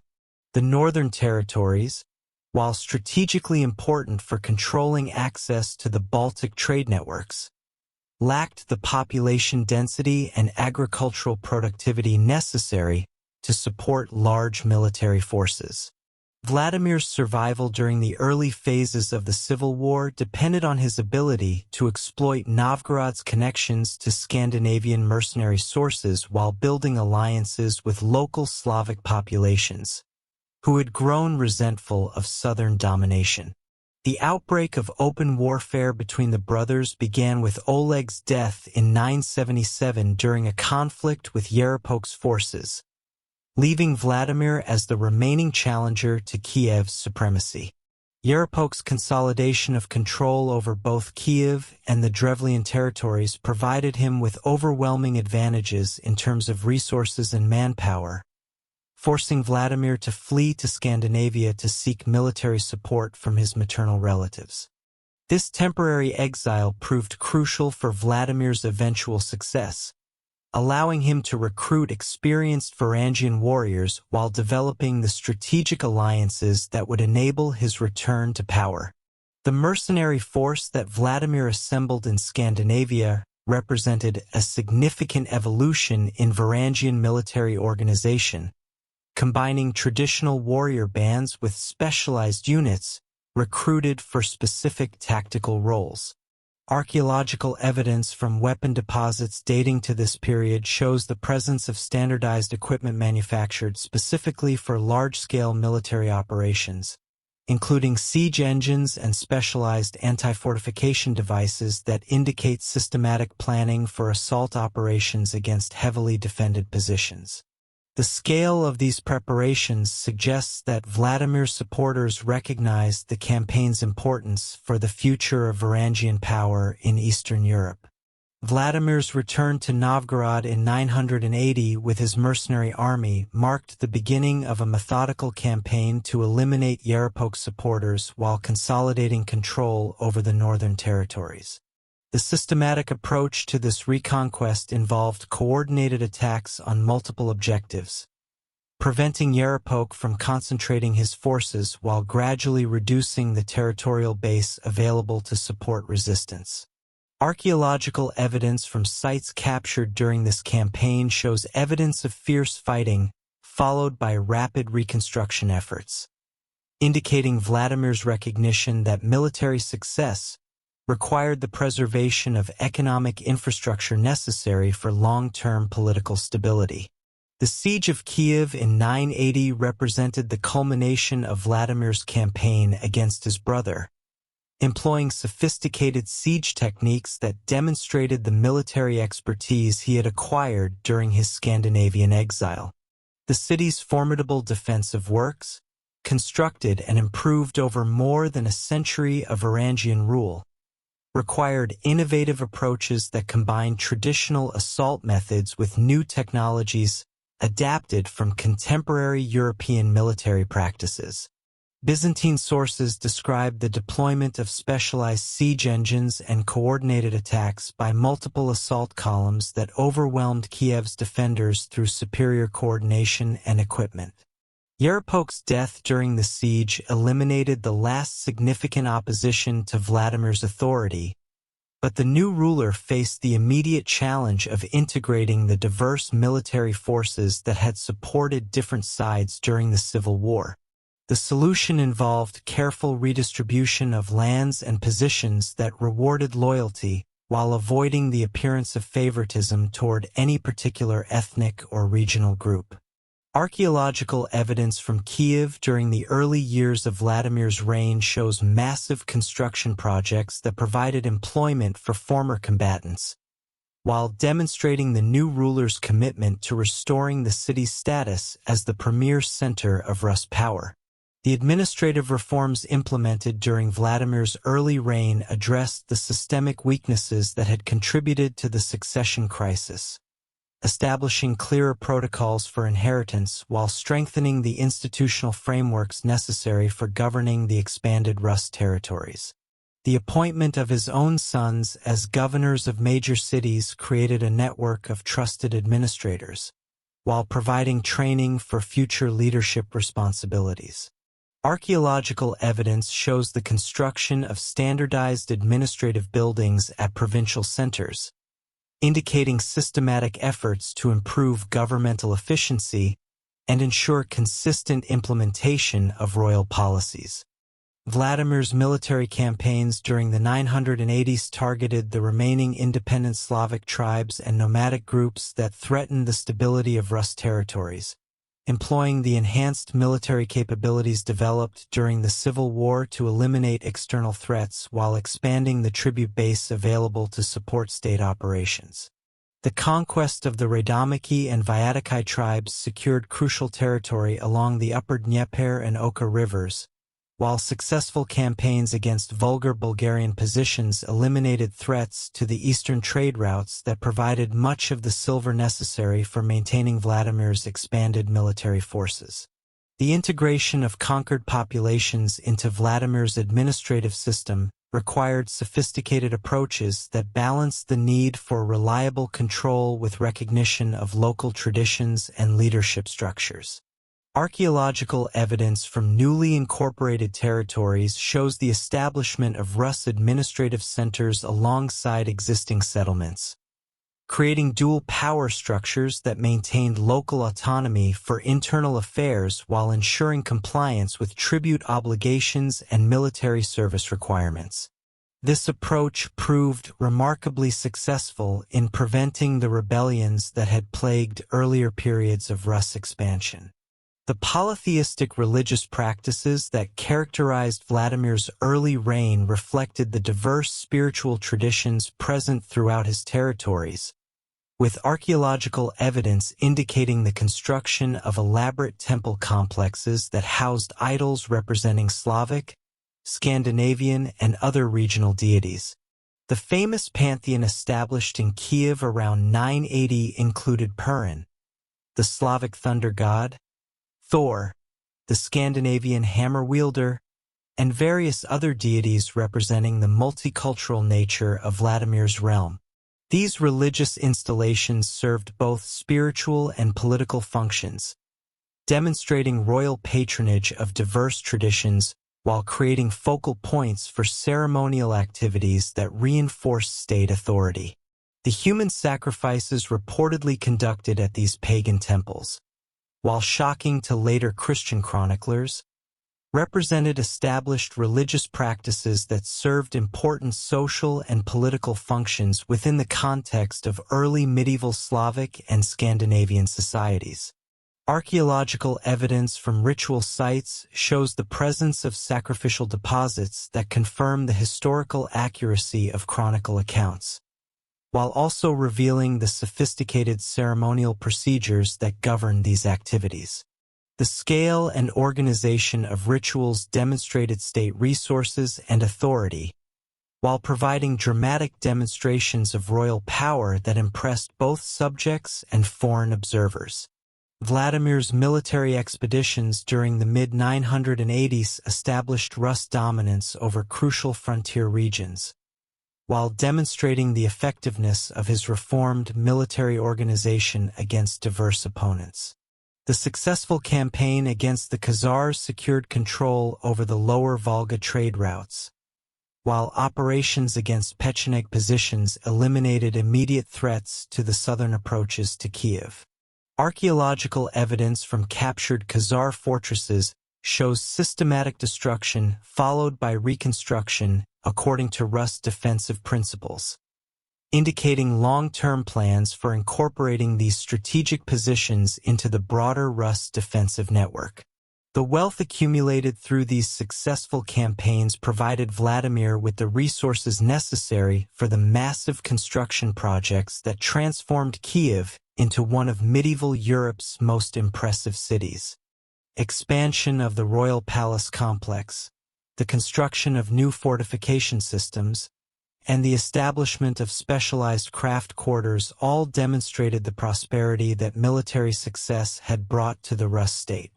Archaeological excavations reveal evidence of international trade connections extending from Scandinavia to Constantinople, with luxury goods from diverse sources indicating Kiev's emergence as a major center of medieval European commerce. The diplomatic relationships established during Vladimir's early reign reflected his recognition that military success required careful management of international alliances and commercial partnerships. The marriage alliances contracted with neighboring rulers provided security for Rus' frontiers, while opening opportunities for profitable trade relationships. Archaeological evidence shows increased quantities of foreign goods in Rus territories during this period, including Byzantine silk, Islamic silver, and Western European manufactured items that demonstrate the expansion of commercial networks under Vladimir's rule. The legendary account of Vladimir's choosing of faiths around 987, while likely embellished by later Christian chroniclers, reflects genuine diplomatic and religious considerations that influenced the ruler's eventual decision to adopt Byzantine Christianity. The story of embassies from Islamic, Jewish, Western Christian, and Byzantine representatives presenting their respective religious traditions to Vladimir demonstrates the cosmopolitan nature of his court and the careful deliberation that preceded such a momentous decision. Archaeological evidence from this period shows the presence of religious artifacts representing multiple traditions, confirming the multicultural spiritual environment that characterized Vladimir's realm. The practical considerations that influenced Vladimir's religious decision extended far beyond personal spiritual concerns to encompass crucial political and economic factors that would determine the future development of Rus' civilization. The adoption of Islam would have required abandoning the alcohol consumption and pork eating that formed important elements of Scandinavian and Slavic cultural traditions, while Judaism lacked the imperial backing necessary for supporting Rus' political ambitions. Western Christianity offered connections to the emerging Holy Roman Empire, but Byzantine Christianity provided access to the wealth and sophisticated culture of Constantinople, while maintaining the political independence that Vladimir considered essential for Rus' sovereignty. The marriage alliance negotiated with Byzantine Emperor Basil II in 988 represented one of medieval Europe's most significant diplomatic achievements, linking the Rus state to the most prestigious imperial dynasty while securing military cooperation against mutual enemies. The terms of this agreement required Vladimir to provide military assistance against the Bulgarian rebels who threatened Byzantine control over the Balkans, while Basil promised his sister Anna in marriage to Vladimir following his conversion to Christianity.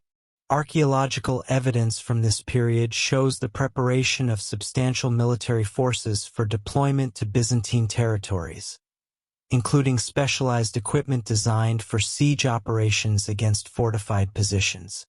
The Varangian military expedition that departed for Byzantine territories in 988 represented the largest coordinated military operation undertaken by Rus forces since the disasters of Igor's reign, involving thousands of warriors equipped with the most advanced weapons and siege equipment available.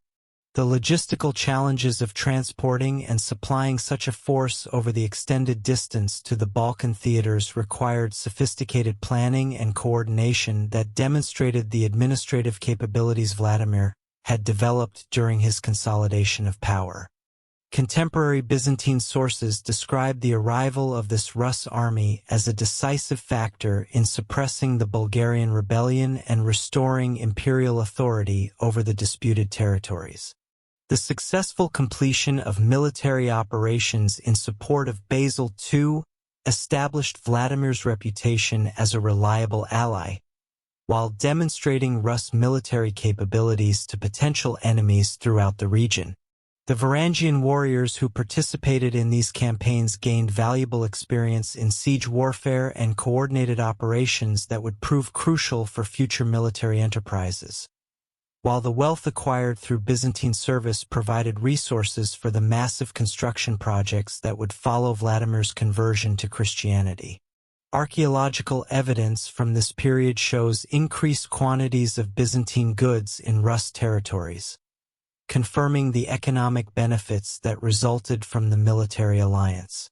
Vladimir's baptism in 988, whether conducted in Kiev or Kherson as various sources suggest, marked the beginning of the most profound cultural transformation in Rus history, introducing religious concepts and institutional practices that would fundamentally alter the character of Varangian civilization in Eastern Europe. The mass baptism of Kiev's population that followed Vladimir's conversion, conducted in the Dnieper River according to chronicle accounts, represented a dramatic break with centuries of pagan tradition, while establishing Christianity as the official religion of the Rus state. Archaeological evidence from this period shows the systematic destruction of pagan temples and idols, replaced by the construction of Christian churches that employed Byzantine architectural principles and decorative programs. The establishment of the Rus Orthodox Church required the importation of trained clergy, religious texts, and liturgical objects from Byzantine territories, creating new channels for cultural exchange that would profoundly influence Rus' intellectual and artistic development. The construction of the Church of the Tithes in Kiev, begun shortly after Vladimir's conversion, represented the first major Christian architectural project in Rus territories, employing Byzantine craftsmen and materials to create a structure that demonstrated the ruler's commitment to his new faith while providing a magnificent setting for royal ceremonial activities. The Christianization of Rus society extended far beyond simple religious conversion to have encompassed fundamental changes in legal systems, social relationships, and cultural practices that had characterized Varangian civilization for centuries. The introduction of Byzantine legal concepts, particularly regarding marriage, inheritance, and criminal justice, required careful adaptation to existing Slavic and Scandinavian traditions while establishing new standards for social behavior. Archaeological evidence shows changes in burial practices, with the traditional grave goods and cremation ceremonies of pagan periods gradually replaced by Christian interment practices that reflected new beliefs about death and afterlife. The educational initiatives launched following Vladimir's conversion represented unprecedented efforts to create literate administrative and religious classes capable of managing the complex requirements of a Christian state. The establishment of schools for the children of nobles and merchants provided training in reading, writing, and religious instruction that would prove essential for the development of Rus literary and intellectual culture. Archaeological evidence from this period shows the appearance of writing implements, religious texts, and educational materials that confirm the systematic nature of these educational efforts. The economic impact of Christianization involved both immediate costs and long-term benefits that would shape Rus development for centuries. The construction of churches, monasteries, and religious institutions required enormous investments of labor and resources, while the support of clergy and religious activities created new categories of state expenditure. However, the enhanced diplomatic relationships with Byzantium and other Christian powers opened new opportunities for profitable trade, while the institutional frameworks provided by the Church created mechanisms for social organization and economic coordination that strengthened the overall effectiveness of state administration. The resistance to Christianization in some regions of Vladimir's realm required careful management that balanced religious objectives with political stability, employing both persuasion and coercion to ensure compliance with the new religious requirements. Archaeological evidence from areas that initially resisted conversion shows the gradual replacement of religious sites with Christian installations, often built directly over earlier temples to symbolize the triumph of the new faith. The integration of former pagan priests into Christian hierarchies provided continuity for local populations, while ensuring that religious leadership supported rather than opposed the conversion process. The transformation of Varangian military culture through Christianization involved the adoption of new concepts of warfare that emphasized the protection of non-combatants, and the limitation of violence according to Christian moral principles. The traditional Varangian practices of slave-taking and indiscriminate raiding gradually gave way to more regulated forms of warfare that reflected Christian teachings about just war and proper treatment of enemies. Archaeological evidence shows changes in weapon types and military equipment that may reflect these evolving attitudes towards warfare and violence. The development of distinctly Rus forms of Christianity involved the synthesis of Byzantine religious traditions with existing Slavic and Scandinavian cultural elements, creating unique expressions of Christian faith that reflected the multicultural nature of Vladimir's realm.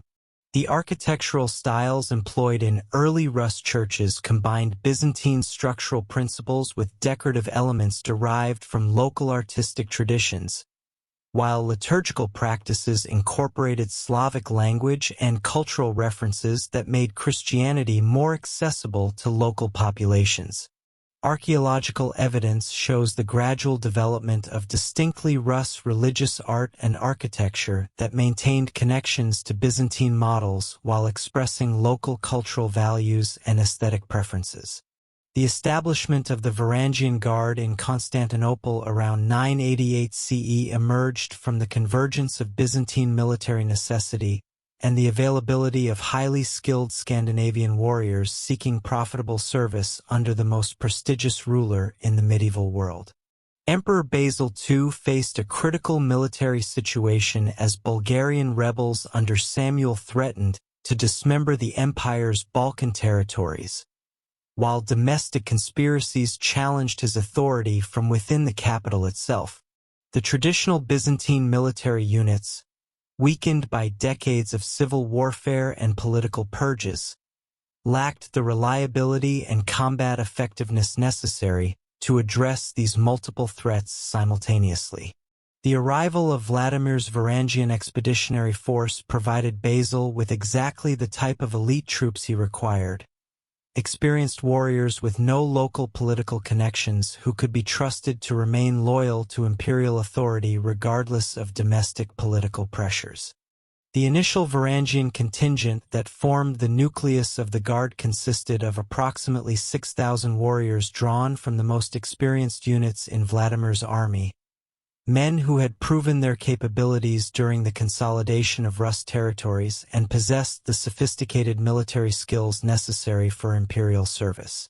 These warriors brought with them the accumulated tactical knowledge of generations of Scandinavian warfare, including expertise in siege operations, naval combat, and the coordinated infantry formations that had made Varangian armies so effective throughout Eastern Europe. Their equipment reflected the highest standards of contemporary military technology, featuring Frankish swords with pattern-welded blades, reinforced mail shirts manufactured according to Scandinavian specifications, and the distinctive rattan shields that would become synonymous with Varangian military identity. The Guard's initial deployment against the Bulgarian rebels demonstrated their exceptional combat capabilities, while establishing their reputation as the Empire's most reliable military unit. The Siege of Vidin in 989 showcased Varangian expertise in assault operations, as Guard units systematically reduced the fortress defensive works through coordinated attacks that combined traditional Scandinavian berserker charges with sophisticated siege techniques adapted from Byzantine military manuals. The psychological impact of these northern warriors, with their towering height, distinctive weapons, and fearsome battle cries, proved as valuable as their tactical skills in breaking enemy morale during crucial engagements. The successful suppression of the Bulgarian rebellion within 2 years of the Guard's establishment confirmed Basil's decision to incorporate these foreign warriors into the imperial military structure on a permanent basis. The Guard's performance during the final assault on Samuel's capital at Ohrid demonstrated their ability to operate effectively in diverse terrain and tactical situations, from mountain warfare to siege operations against heavily fortified positions. Contemporary Byzantine accounts describe the methodical professionalism with which Varangian units executed complex military operations, maintaining formation discipline under extreme pressure while adapting their tactics to meet unexpected challenges. The recruitment practices established for the Varangian Guard during its early years create a selective process that attracted the most capable warriors from throughout Scandinavia, while maintaining the unit's elite character and combat effectiveness. Prospective guards underwent rigorous evaluation that assessed not only their individual fighting skills, but also their ability to function within the disciplined environment required for imperial service. The recruitment process typically began in the major trading centers of Novgorod and Kiev, where imperial agents maintained permanent stations to evaluate candidates and coordinate their transportation to Constantinople. Archaeological evidence from these recruitment centers includes standardized weapons and equipment caches suggesting systematic preparation of guard candidates before their departure for Byzantine service. The journey to Constantinople served as an extended evaluation period, during which potential guards demonstrated their endurance, discipline, and commitment to imperial service.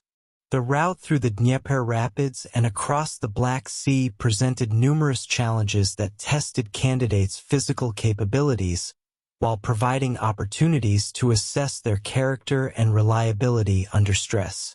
Those who completed this arduous journey and passed final evaluations in Constantinople joined a military unit that offered unprecedented opportunities for advancement and enrichment, but also demanded absolute loyalty and professional competence that exceeded the standards expected of ordinary imperial troops.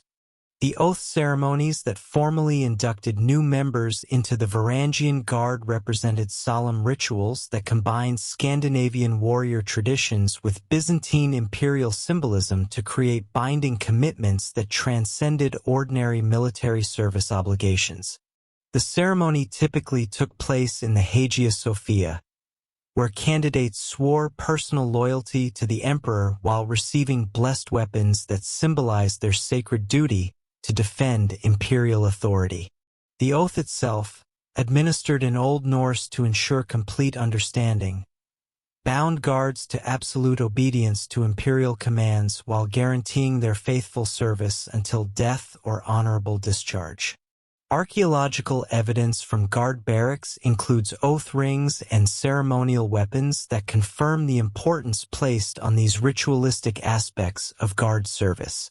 The unique legal status accorded to Varangian guards within the Byzantine Empire reflected imperial recognition of their exceptional value while acknowledging the special circumstances of their service far from their homelands.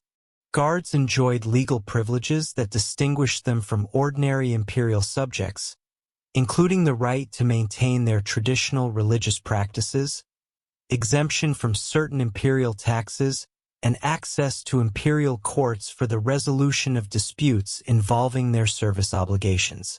These privileges extended to their families and dependents, creating a distinct legal category that facilitated the integration of foreign warriors into Byzantine society while preserving their cultural identity and military effectiveness. The Guards' privileged legal position included specific protections against arbitrary punishment or dismissal, ensuring that their service contracts could not be violated without due process according to established imperial procedures. This legal security proved crucial for maintaining Guard loyalty and effectiveness, as warriors could serve with confidence that their sacrifices would be properly rewarded and their rights protected according to established precedent. The legal framework governing Guard service evolved through imperial legislation that addressed specific issues arising from their unique status, creating a comprehensive system of military law that balanced imperial authority with recognition of Guard rights and traditions. Property rights represented another crucial aspect of the Guards' legal status, with specific provisions allowing Guards to accumulate wealth through their service while maintaining ownership of assets acquired during their imperial careers. The famous palace law governing guard inheritance rights ensured that deceased guards' property passed to their designated heirs according to Scandinavian legal traditions rather than Byzantine inheritance practices, recognizing the cultural differences that distinguished guard service from ordinary imperial military obligations. Archaeological evidence from guard residential areas in Constantinople includes substantial private dwellings and accumulated treasure deposits that confirm the wealth that successful guard service could provide. The guards' role in major imperial campaigns extended far beyond their initial service against the Bulgarian rebels to encompass participation in virtually every significant military operation undertaken during the reigns of Basil II and his successors.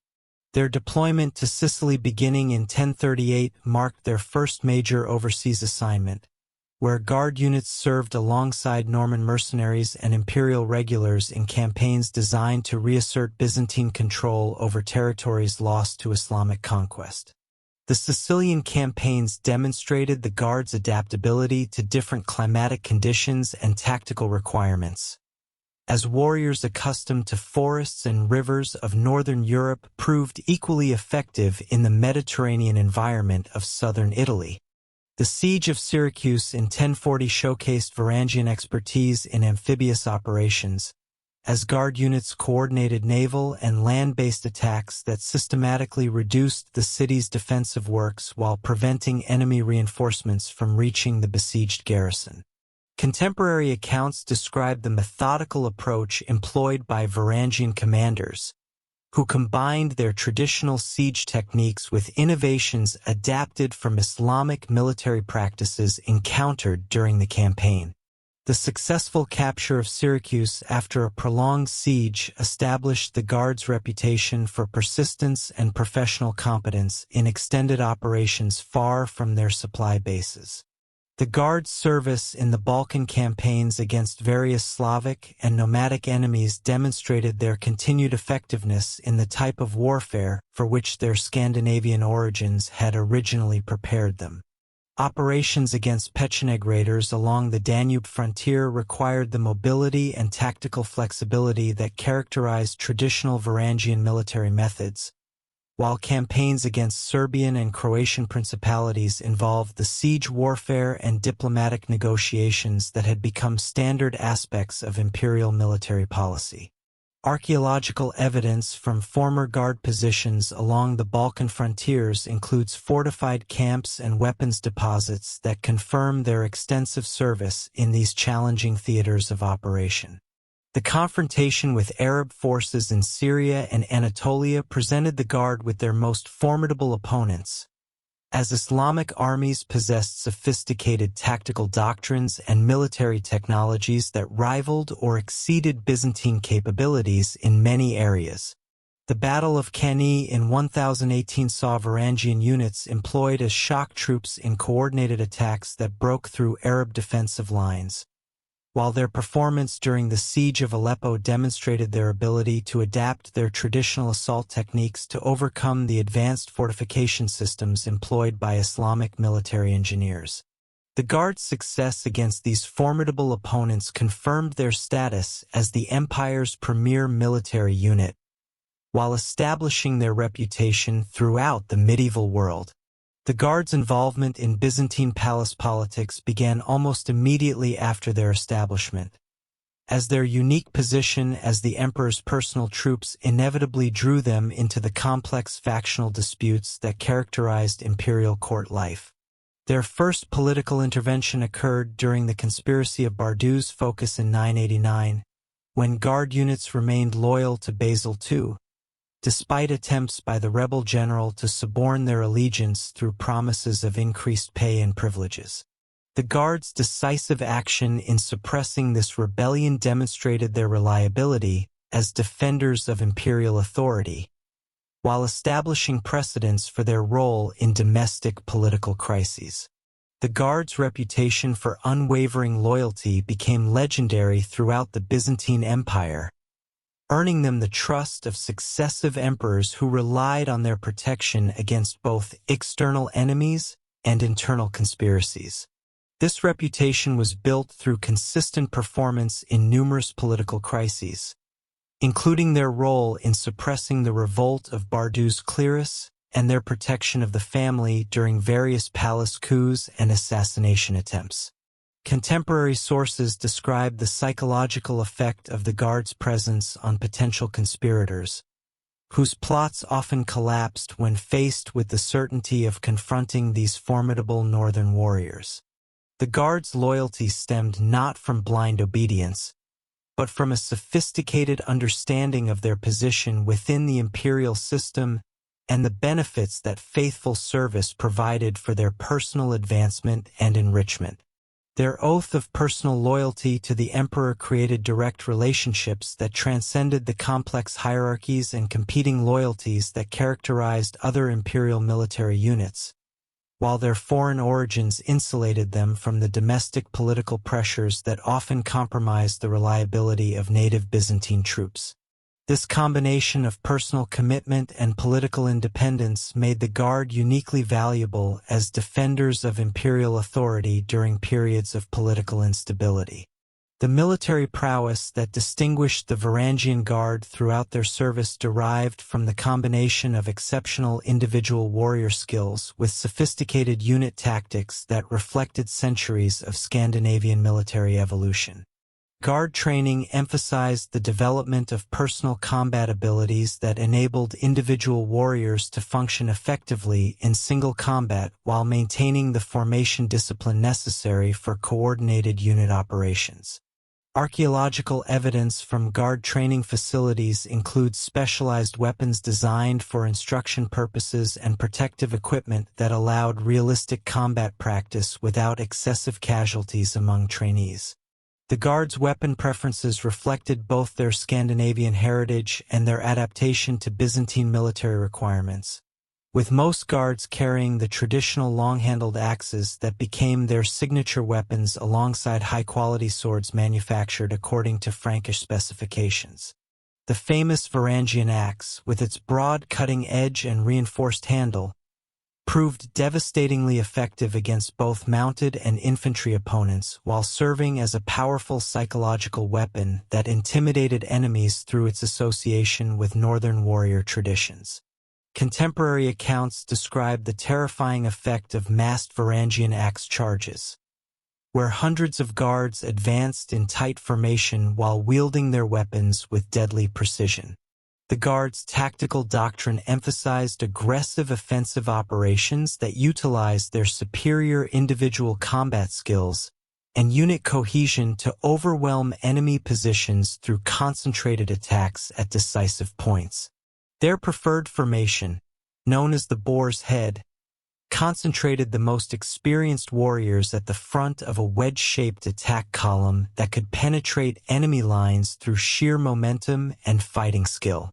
This formation required exceptional discipline and coordination, as individual Guards had to maintain their positions within the advancing wedge while engaging in intense personal combat with enemy defenders. The Guard's reputation for ferocity in battle was balanced by their professional approach to military operations, which emphasized careful planning, thorough reconnaissance, and systematic execution of complex tactical maneuvers.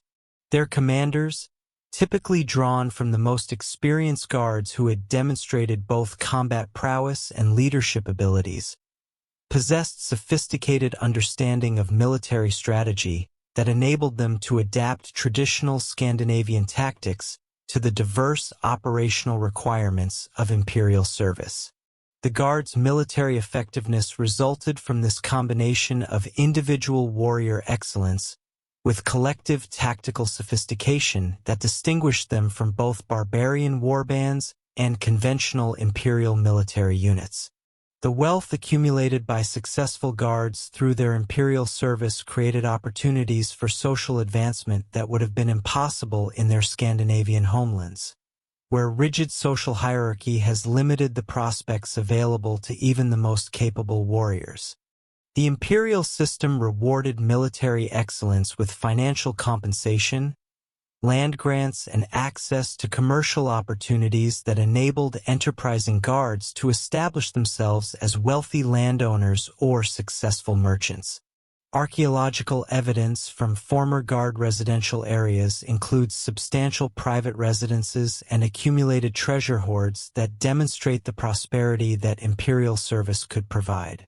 For those who survived its dangers and distinguished themselves through exceptional performance, the Guards' integration into Byzantine society involved complex negotiations between their desire to maintain their cultural identity and the practical requirements of functioning within an alien social and political environment.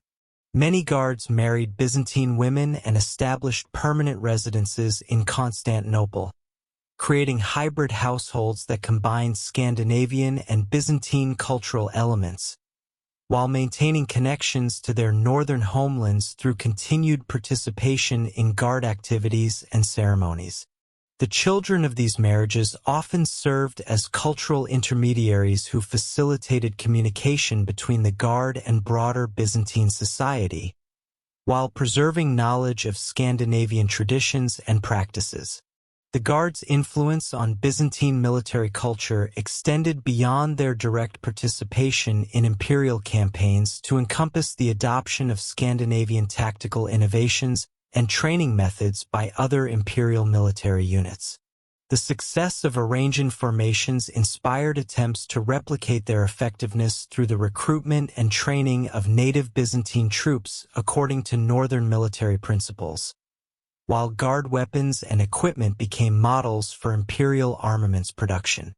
Archaeological evidence shows the widespread adoption of Scandinavian-style weapons and armor throughout the imperial military during the period of Guard service, indicating the broader impact of their presence on Byzantine military development.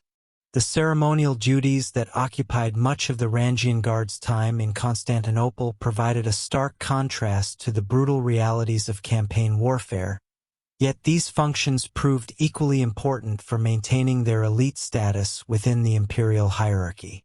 The daily routine of palace security involved intricate protocols that required guards to muster complex ceremonial procedures, while remaining constantly alert for potential threats to imperial safety.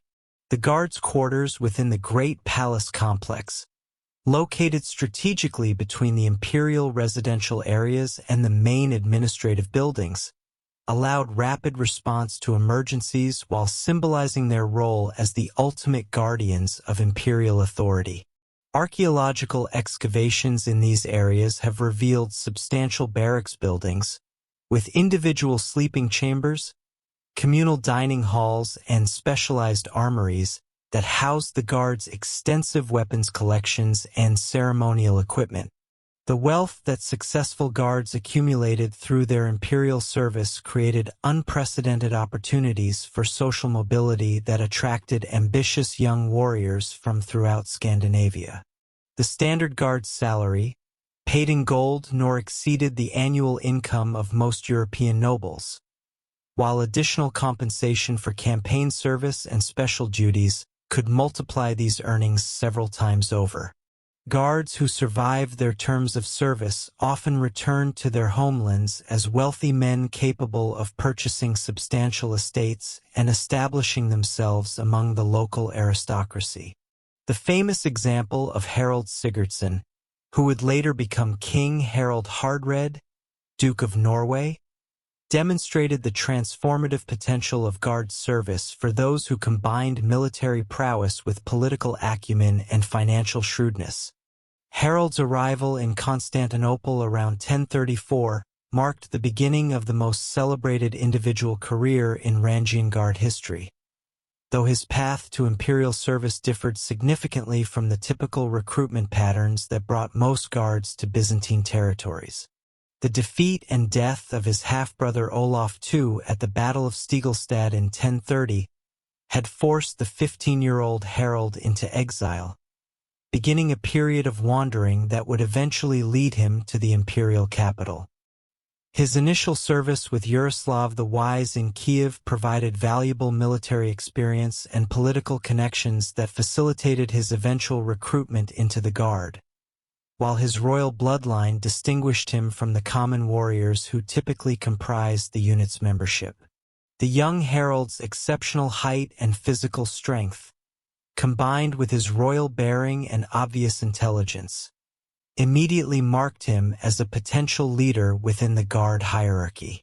Contemporary Byzantine sources describe him as towering above even his fellow Scandinavians, with blonde hair and piercing blue eyes that commanded attention in any gathering. His initial assignment to routine palace duties allowed him to observe the complex political dynamics that governed imperial court life, while developing the diplomatic skills that would prove crucial for his later advancement. The Guard's multinational composition during this period included not only Scandinavians, but also Anglo-Saxon refugees from the Norman conquest, creating a cosmopolitan military environment where Harold could learn from warriors with diverse tactical backgrounds and cultural perspectives. Harold's first major campaign assignment came during the renewed Byzantine offensive in Sicily, where Guard units were deployed to support the empire's attempt to reclaim territories lost to Arab conquest. The logistical challenges of transporting and supplying Guard forces across the Mediterranean required sophisticated planning that demonstrated the administrative capabilities Harold had developed during his early years of imperial service. The campaign itself provided opportunities for displaying the tactical innovations that would distinguish Harold's military career, including his development of new siege techniques that combined traditional Scandinavian assault methods with engineering principles adapted from Islamic military manuals captured during previous campaigns. The Siege of Syracuse in 1038 showcased Harold's emerging reputation as a military innovator, as he developed novel approaches to reducing fortified positions that minimized Guard casualties while maximizing the psychological impact on enemy defenders. His famous use of fire-bearing birds to ignite the thatched roofs of buildings within the besieged city demonstrated the creative thinking that characterized his approach to military problems, while his coordination of simultaneous attacks from multiple directions revealed sophisticated understanding of combined arms tactics.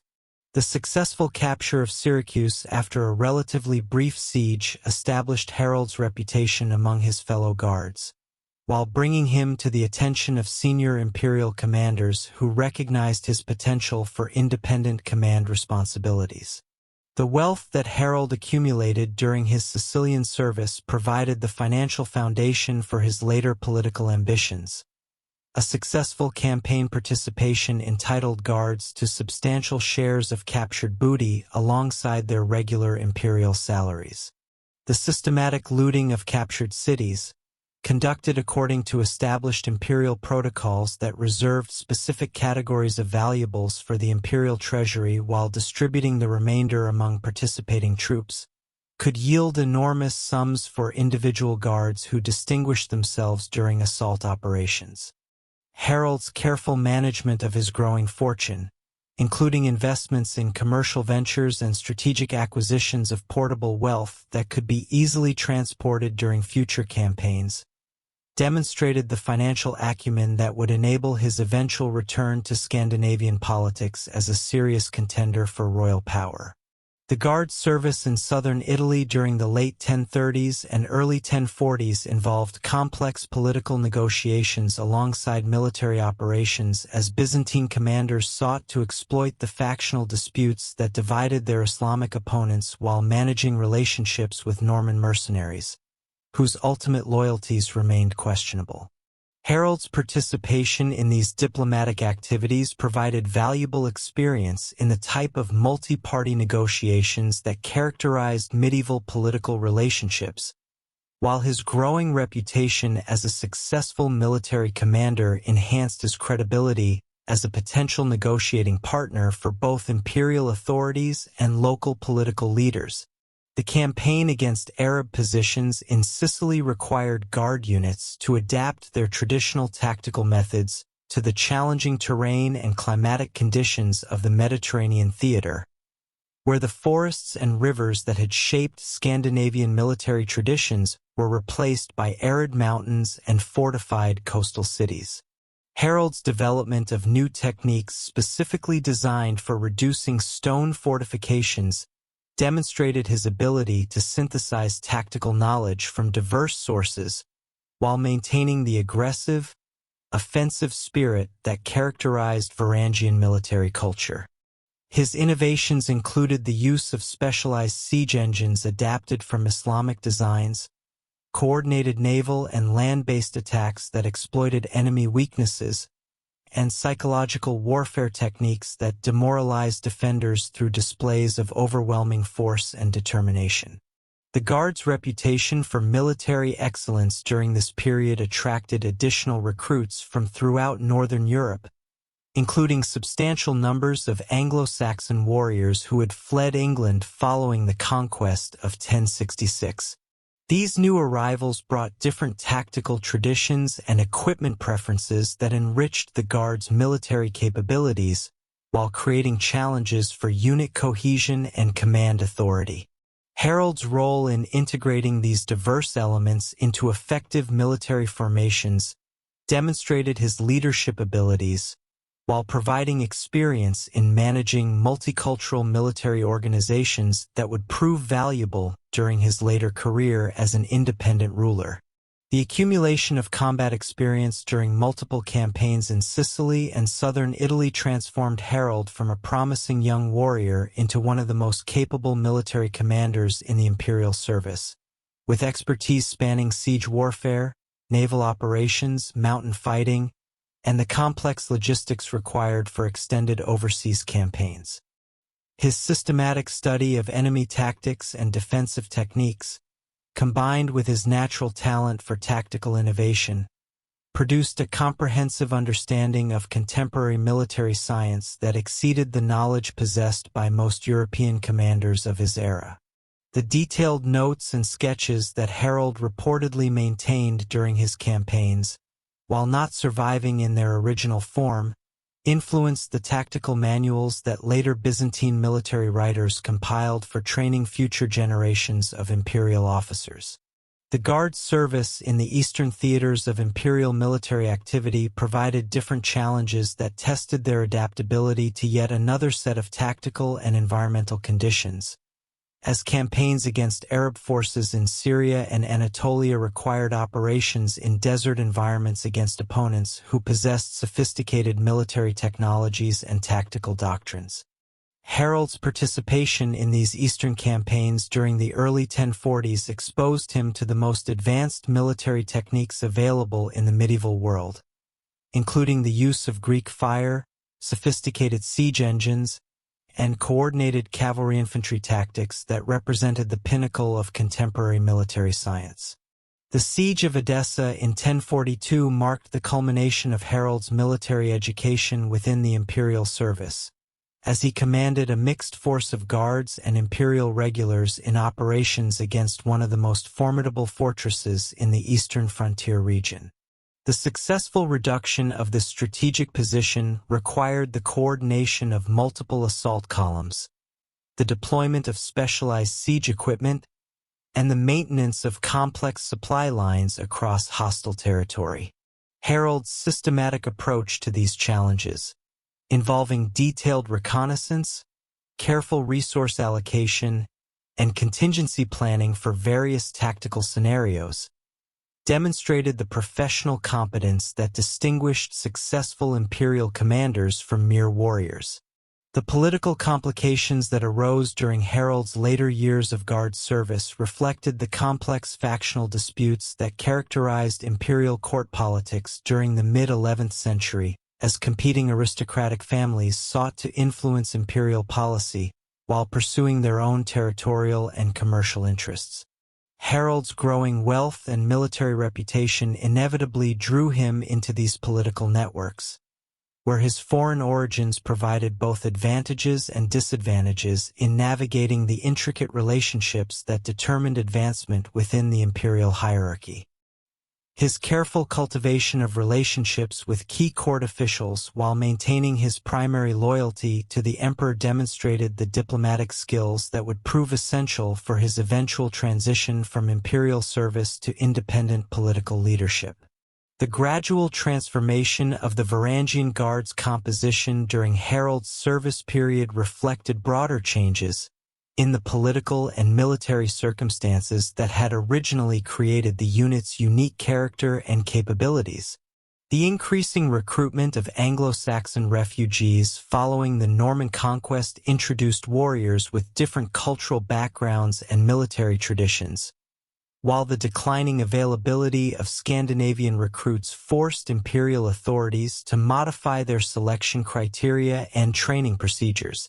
These changes, while maintaining the Guard's military effectiveness, began to dilute the specifically Scandinavian character that had originally distinguished the unit from other imperial military formations. The administrative reforms implemented during the reign of Constantine IX Monomachos affected the Guard's legal status and operational procedures, as imperial authorities sought to standardize military organization while reducing the special privileges that had traditionally distinguished Guard service from ordinary imperial military obligations. These changes created tensions within the Guard hierarchy, where senior members like Harold possessed vested interests in maintaining traditional privileges, while newer recruits often lacked the cultural background necessary for understanding the historical precedents that justified the Guard's unique position within the imperial system. Harold's decision to leave imperial service around 1043 reflected both his accumulated wealth and his growing ambitions for independent political leadership, as well as his recognition that the changing character of the Guard reduced the opportunities for further advancement within the imperial hierarchy. His careful preparations for departure, including the conversion of his accumulated wealth into portable forms that could be easily transported during his return journey to Scandinavia, demonstrated the financial planning that had characterized his entire imperial career. The substantial treasure that Harold carried with him upon leaving Constantinople, estimated by contemporary sources as sufficient to finance major military campaigns, provided the material foundation for his subsequent bid for the Norwegian throne. The impact of Harold's Guard service on his later career as King of Norway demonstrated the transformative potential of imperial military experience for ambitious Scandinavian leaders, as the tactical knowledge, administrative skills, and political connections he had acquired during his Byzantine years proved crucial for his success in establishing royal authority over the fractious Norwegian territories. His innovations in military organization, siege warfare, and diplomatic negotiation reflected the sophisticated understanding of statecraft that he had developed through observation of imperial governmental procedures and participation in complex military campaigns across multiple theaters of operation. The continuing recruitment of Scandinavian warriors into the Varangian Guard during the mid-11th century maintained connections between the imperial capital and the northern homelands, creating networks of communication and cultural exchange that influenced political developments throughout the region. Former Guards who returned to Scandinavia brought with them not only accumulated wealth, but also knowledge of advanced military techniques, administrative procedures, and commercial practices that enhanced the capabilities of Northern European political entities. The gradual diffusion of Byzantine influence through these returning veterans contributed to the sophistication of Scandinavian political institutions, while maintaining the cultural connections that originally facilitated Varangian expansion into Eastern Europe. The Guard's participation in the empire's final major campaigns in southern Italy during the 1040s and 1050s marked the end of an era in Byzantine military expansion as imperial resources became increasingly focused on defending existing territories rather than acquiring new conquests. The changing strategic priorities that characterized this period reduced the opportunities for the type of profitable campaign service that had originally attracted ambitious warriors to Guard recruitment. while the empire's growing reliance on mercenary forces from diverse sources diluted the special status that had traditionally distinguished Varangian service from other forms of military employment. The Battle of Hastings in 1066, which eliminated the Anglo-Saxon kingdom that had provided increasing numbers of guard recruits during the previous decades, marked a decisive turning point in the unit's recruitment patterns and cultural composition. The Norman victory not only removed a major source of potential guards, but also demonstrated the effectiveness of new military techniques that challenged the tactical superiority that had originally justified the Guard's elite status within the imperial military hierarchy. The gradual adaptation of these tactical innovations by other imperial military units reduced the unique advantages that had made Varangian service so valuable to imperial commanders, beginning the process of institutional change that would eventually transform the Guard from an elite foreign unit into a more conventional imperial military formation. The gradual eclipse of Varangian military dominance in the decades following the Norman conquest fundamentally altered the character of political authority throughout the Rus territories, as the traditional warrior merchant elite found themselves increasingly dependent on Slavic administrative structures and local power networks that had evolved independently of Scandinavian influence. The death of Yaroslav the Wise in 1054 marked the end of the last generation of rulers who maintained direct personal connections to Scandinavian political traditions, leaving his successors to govern territories where the majority population had developed distinctly Slavic cultural identities that bore little resemblance to the northern warrior societies from which their rulers had originally emerged.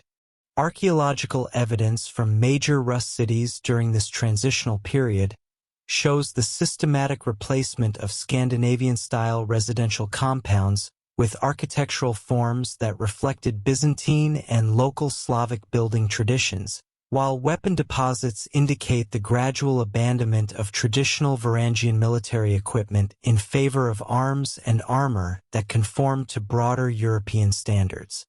The linguistic transformation that accompanied this cultural shift proved particularly significant for the long-term development of Rus political institutions, as the Old Norse terminology that had characterized early Varangian administrative practices gave way to Slavic vocabulary that reflected the practical requirements of governing predominantly Slavic populations.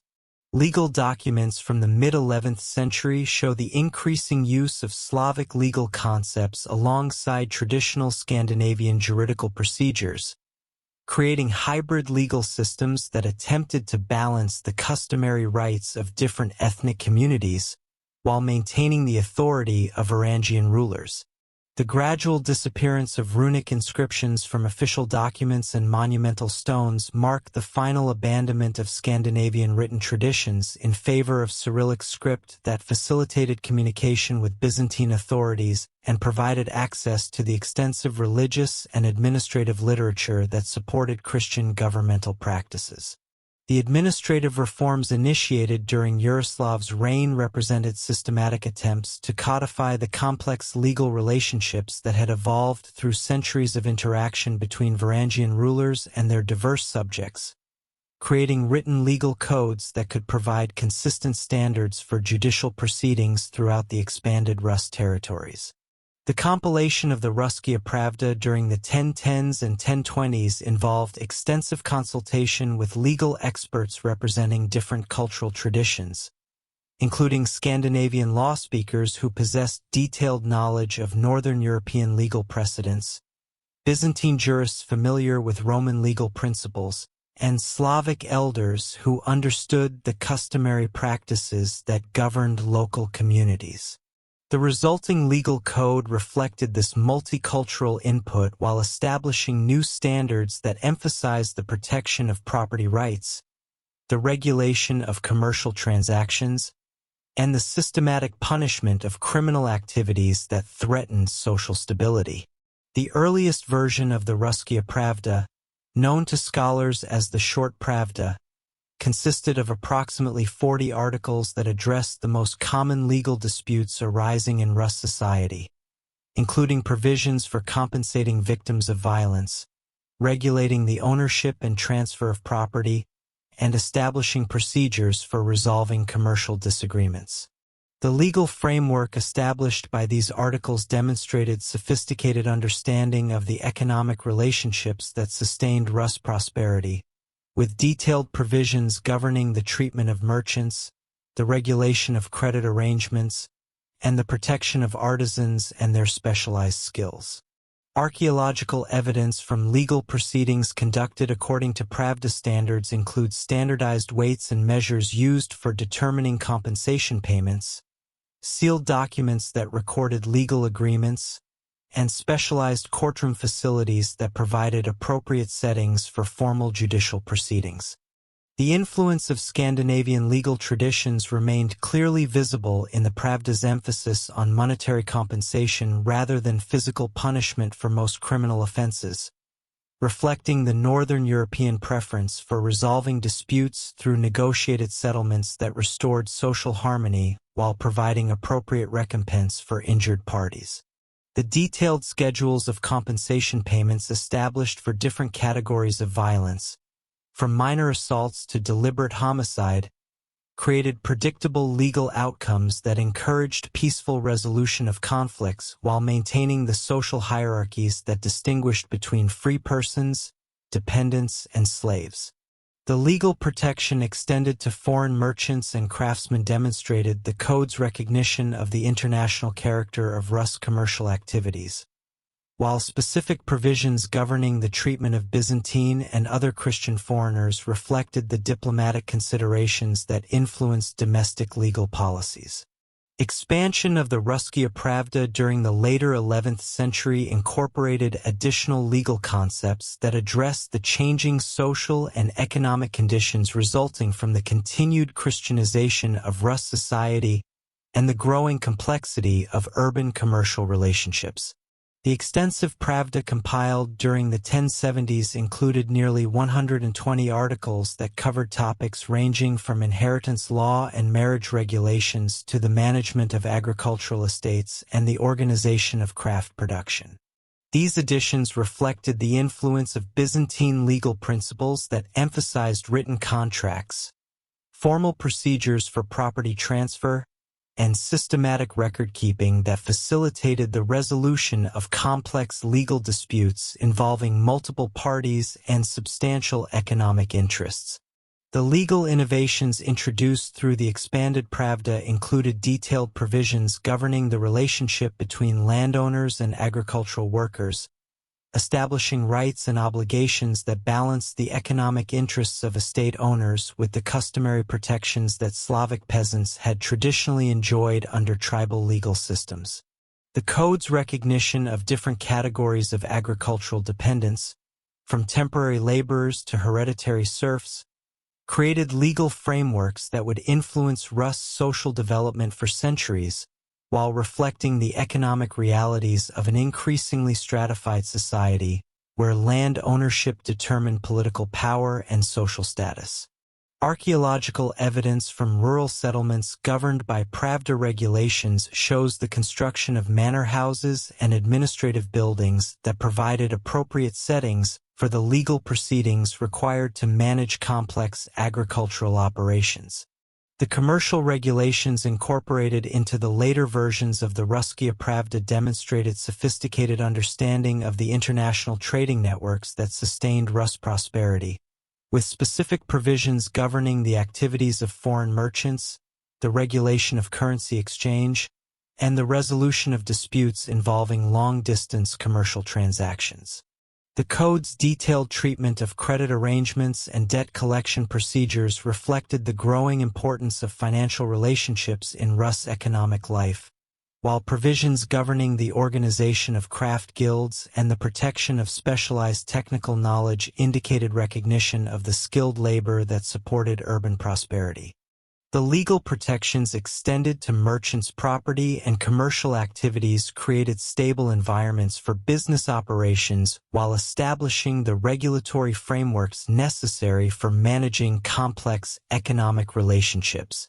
The judicial procedures established by the Russkaya Pravda required the development of specialized administrative institutions capable of implementing the code's provisions throughout the diverse territories under Rus control, leading to the creation of professional legal classes and standardized court systems that represented significant departures from the informal dispute resolution mechanisms that had characterized earlier periods.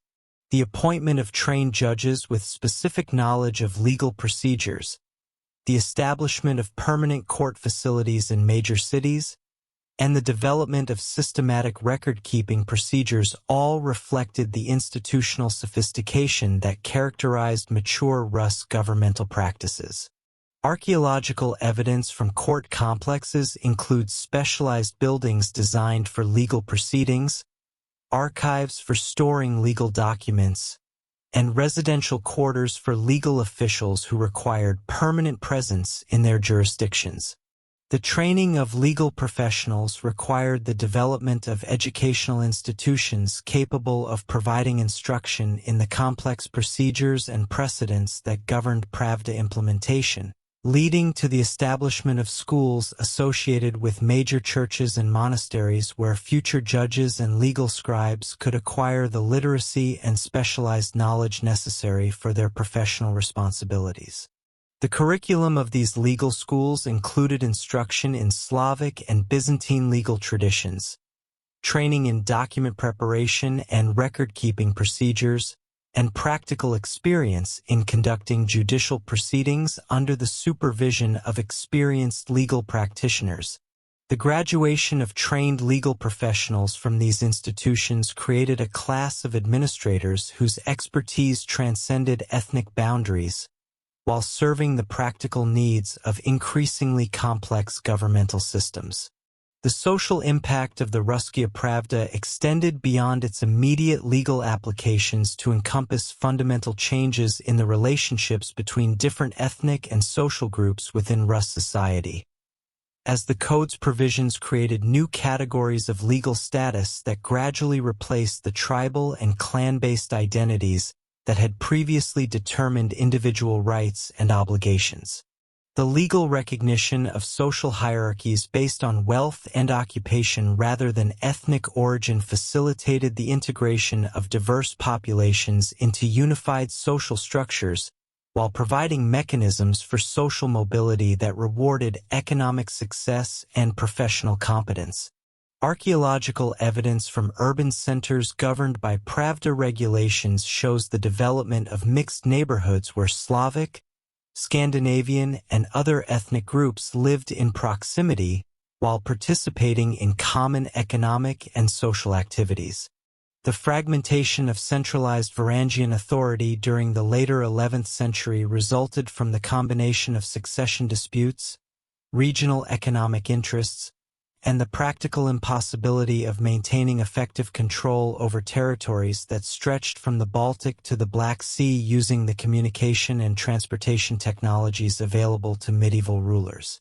The death of Yaroslav the Wise in 1054 initiated a period of territorial division among his sons that reflected both Scandinavian inheritance traditions and the practical requirements of governing diverse regions with different economic bases and political traditions.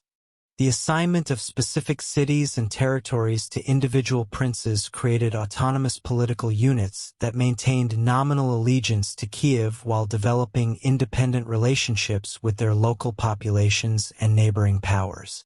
The principle of lateral succession established by Yaroslav's testament attempted to prevent the type of fratricidal warfare that had characterized earlier succession crises by creating systematic procedures for the rotation of princely authority among eligible family members, but the practical implementation of these arrangements proved impossible to maintain as the Rurikid dynasty expanded and territorial holdings became increasingly complex. The system required princes to move between different cities as their seniority within the family hierarchy changed, creating administrative discontinuity and preventing the development of stable relationships between rulers and their subjects. Archaeological evidence from princely residences during this period shows the construction of temporary administrative facilities rather than permanent palace complexes, reflecting the mobile character of political authority under the lateral succession system. The economic factors that contributed to political fragmentation included the development of regional commercial networks that reduced dependence on the traditional north-south trade routes that had originally justified centralized control from Kiev, as local markets and specialized production centers created economic relationships that transcended traditional political boundaries. The growth of Novgorod as an independent commercial power demonstrated the potential for regional autonomy based on economic specialization, while the emergence of Galicia-Volhynia as a major political center reflected the wealth generated by agricultural production and trade with Western European markets. Archaeological evidence from these emerging regional centers shows substantial investment in fortifications, administrative buildings, and commercial facilities that supported independent political development. The military implications of political fragmentation became apparent during the increasing frequency of interprincely conflicts that characterized the late 11th and early 12th centuries, as competing branches of the Rurikid dynasty sought to expand their territorial holdings while defending against rivals who possessed equivalent claims to political legitimacy. These conflicts differed fundamentally from the earlier wars of conquest that had established Varangian dominance, involving instead complex disputes over inheritance rights, commercial privileges, and territorial boundaries that reflected the mature political relationships that had evolved within Rus society. The military techniques employed in these conflicts emphasized siege warfare and defensive operations rather than the mobile campaigns that had characterized earlier Varangian military activities, reflecting the settled character of the populations and territories involved in these disputes.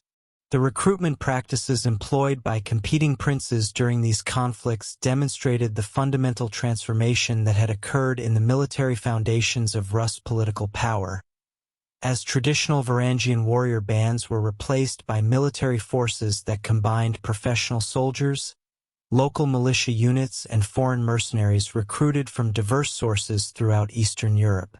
The decline in Scandinavian military recruitment forced princes to develop alternative sources of military manpower, including Turkic nomads from the southern steppes, Western European knights seeking profitable service, and Slavic warriors whose local knowledge and cultural connections provided advantages in regional conflicts.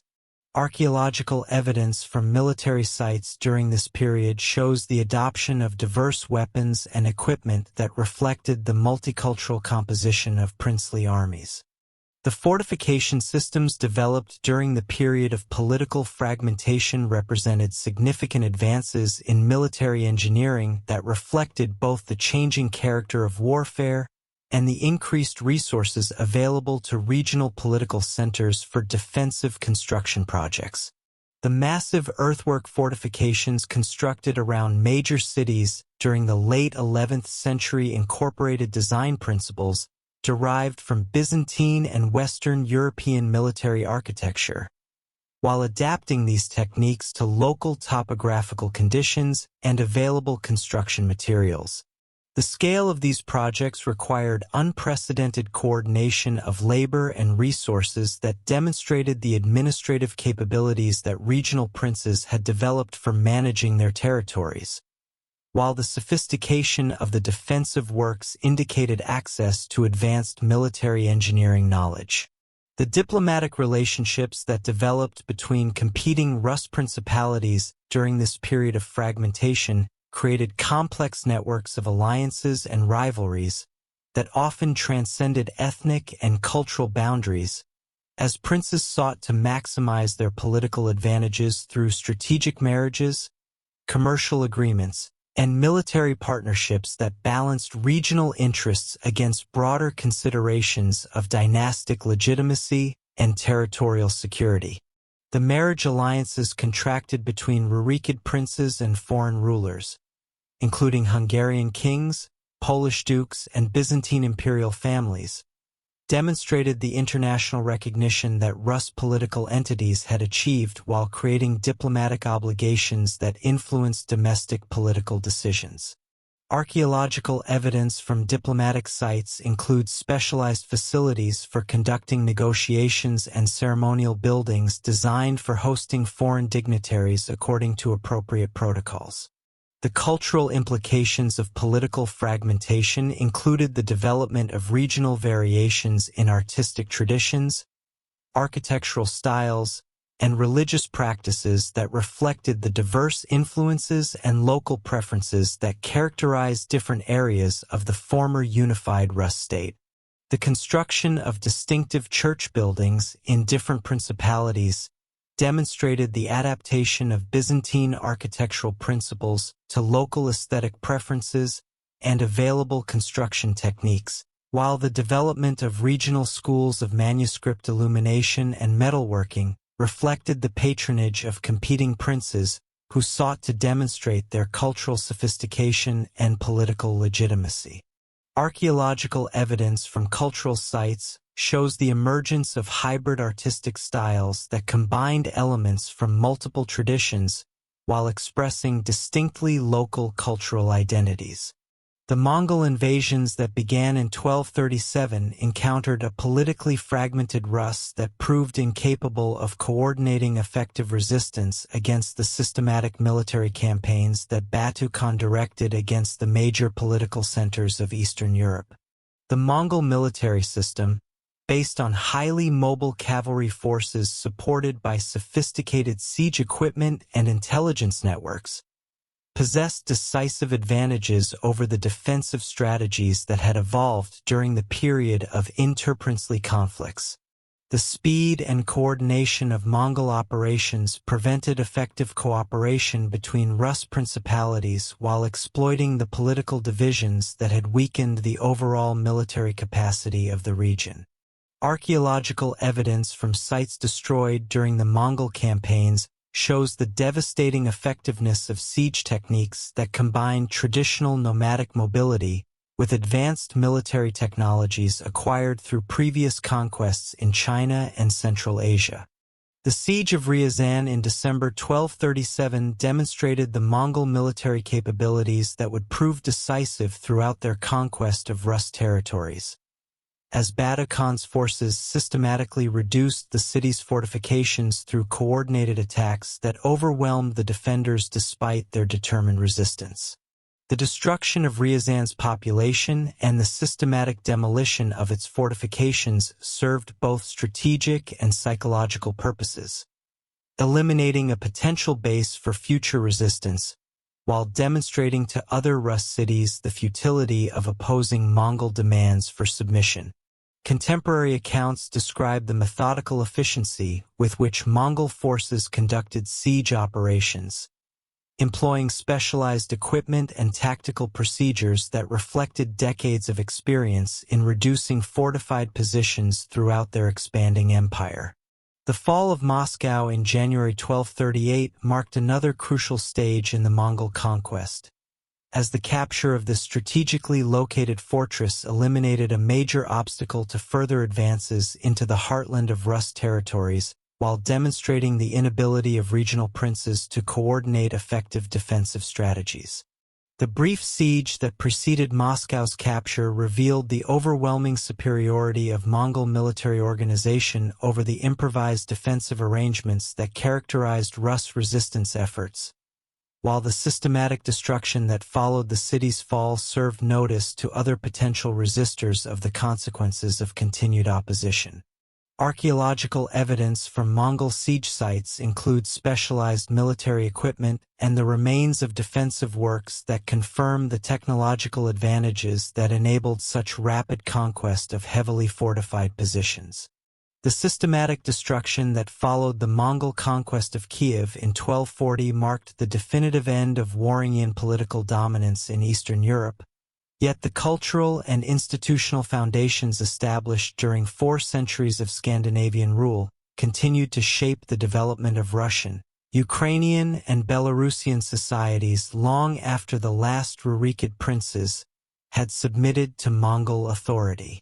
The survival of distinctly Rus cultural traditions throughout the period of Mongol domination demonstrated the deep roots that Varangian innovations had established within the social fabric of Eastern European populations, while the eventual emergence of new political entities claiming descent from the medieval Rus state reflected the enduring appeal of the governmental institutions and cultural identities that had evolved during the Varangian period. The contribution of Varangian political traditions to the formation of later national identities becomes most apparent in the persistent emphasis on princely authority and dynastic legitimacy that characterized the political development of Moscow, Lithuania, and other successor states that emerged from the fragmentation of Mongol rule.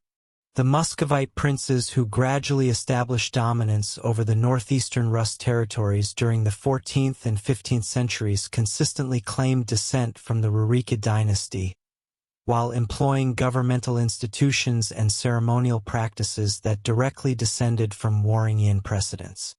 Archaeological evidence from the Moscow Kremlin includes architectural elements and decorative programs that consciously evoke the grandeur of pre-Mongol Kiev, while the legal codes promulgated by Muscovite rulers incorporated principles derived from the Russkaya Pravda, alongside newer regulations adapted to changing social and economic conditions.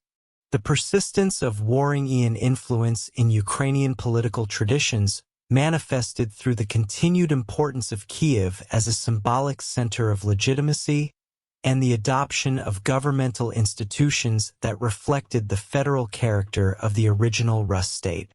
The Cossack organizations that emerged during the 16th century employed military and administrative practices that bore striking resemblances to the warrior merchant associations that had characterized early Varangian society. While their emphasis on collective decision-making and elected leadership echoed the participatory elements that had distinguished Rus political culture from the more autocratic systems that developed in Western Europe.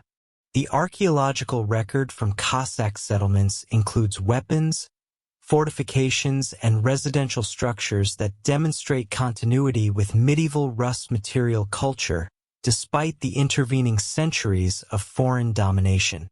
Belarusian cultural development similarly reflected the enduring influence of Varangian institutional innovations, particularly in the areas of legal traditions and commercial practices that had originally been introduced during the period of Rus expansion into the Western territories. The legal codes employed in the Grand Duchy of Lithuania incorporated substantial elements derived from the Russkaya Pravda, while the commercial privileges granted to merchants in Belarusian cities reflected the trading practices that had been established during the height of Varangian commercial activity. Archaeological investigations of medieval Belarusian sites have revealed material culture assemblages that demonstrate direct continuity with the hybrid Scandinavian Slavic traditions that had characterized the western regions of the Rus state. The archaeological discoveries that have revolutionized scholarly understanding of Varangian material culture began with the systematic excavations conducted at Staraya Ladoga during the mid-20th century, which reveal the sophisticated character of early Scandinavian settlements in Eastern Europe, while demonstrating the extensive commercial networks that connected these northern outposts to markets throughout the medieval world.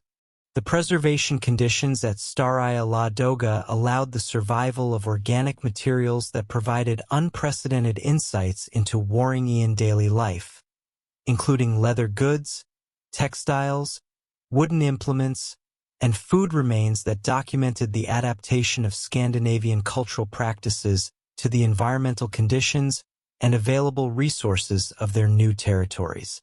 The excavation of Varangian burial sites throughout the former Rus territories has provided detailed information about the social hierarchies and cultural practices that characterize different periods of Scandinavian settlement, with grave goods demonstrating the evolution from purely Scandinavian cultural traditions toward the hybrid identities that emerged through interaction with local populations. The famous chamber graves discovered near Nezdovo contain assemblages that combine high-quality Scandinavian weapons and jewelry with Byzantine silk, Islamic silver, and locally produced ceramics, illustrating the cosmopolitan character of Varangian elite culture. The standardization of certain grave good categories across widely separated sites indicates the maintenance of cultural connections throughout the Varangian territories, while regional variations in burial practices demonstrate the adaptation of Scandinavian traditions to local preferences and available materials. Recent archaeological investigations employing advanced scientific techniques have revealed previously unknown aspects of Varangian commercial activities and technological capabilities, including evidence for sophisticated metalworking operations that produced both utilitarian items and luxury goods for export to distant markets. The analysis of slag deposits and workshop remains from major Varangian centers has documented the production of high-quality steel, using techniques that combine Scandinavian knowledge with innovations adapted from Byzantine and Islamic sources. The discovery of standardized weights and measures conforming to multiple international systems demonstrates the commercial sophistication that enabled Varangian merchants to operate effectively in diverse cultural and economic environments. The investigation of Varangian fortification systems has revealed the military engineering capabilities that enabled relatively small numbers of Scandinavian warriors to establish and maintain control over vast territories populated by potentially hostile groups. The defensive works at sites like Rurikovo Gorodište incorporate design principles derived from contemporary European military architecture, while adapting these techniques to local topographical conditions and available construction materials. The evolution of fortification designs over time reflects both the changing nature of military threats and the increasing resources available to Varangian rulers as their territories expanded and commercial activities prospered. Underwater archaeology in the Baltic and Black Sea regions has provided evidence for the sophisticated shipbuilding technologies that enabled Varangian expansion along the river systems of Eastern Europe, with vessel remains demonstrating the modifications necessary for navigating the diverse water conditions encountered during long-distance trading expeditions. The discovery of ship burials containing vessels specifically designed for river navigation has confirmed the importance of maritime technology for Varangian success, while revealing the ceremonial significance that these societies attach to their seafaring traditions. The analysis of wood samples from these vessels has provided information about forest management practices and timber trade networks that supported the construction and maintenance of large fleets. The role of Varangians in connecting Northern Europe to Byzantium, the Islamic world, and Central Asia becomes most apparent through the analysis of trade goods and monetary systems that link these diverse regions within integrated commercial networks spanning thousands of miles.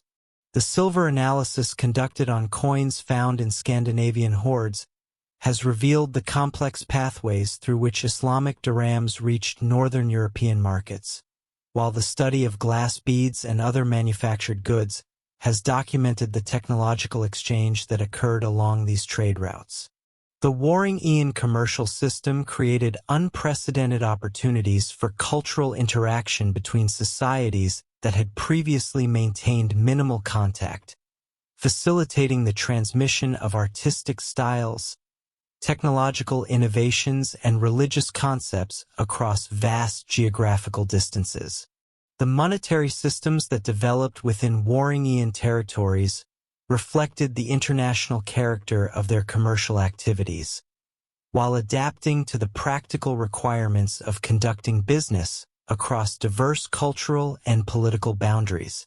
The adoption of weight-based silver systems that could accommodate coins from multiple sources enabled Varangian merchants to operate effectively in markets that employed different currencies and measurement standards.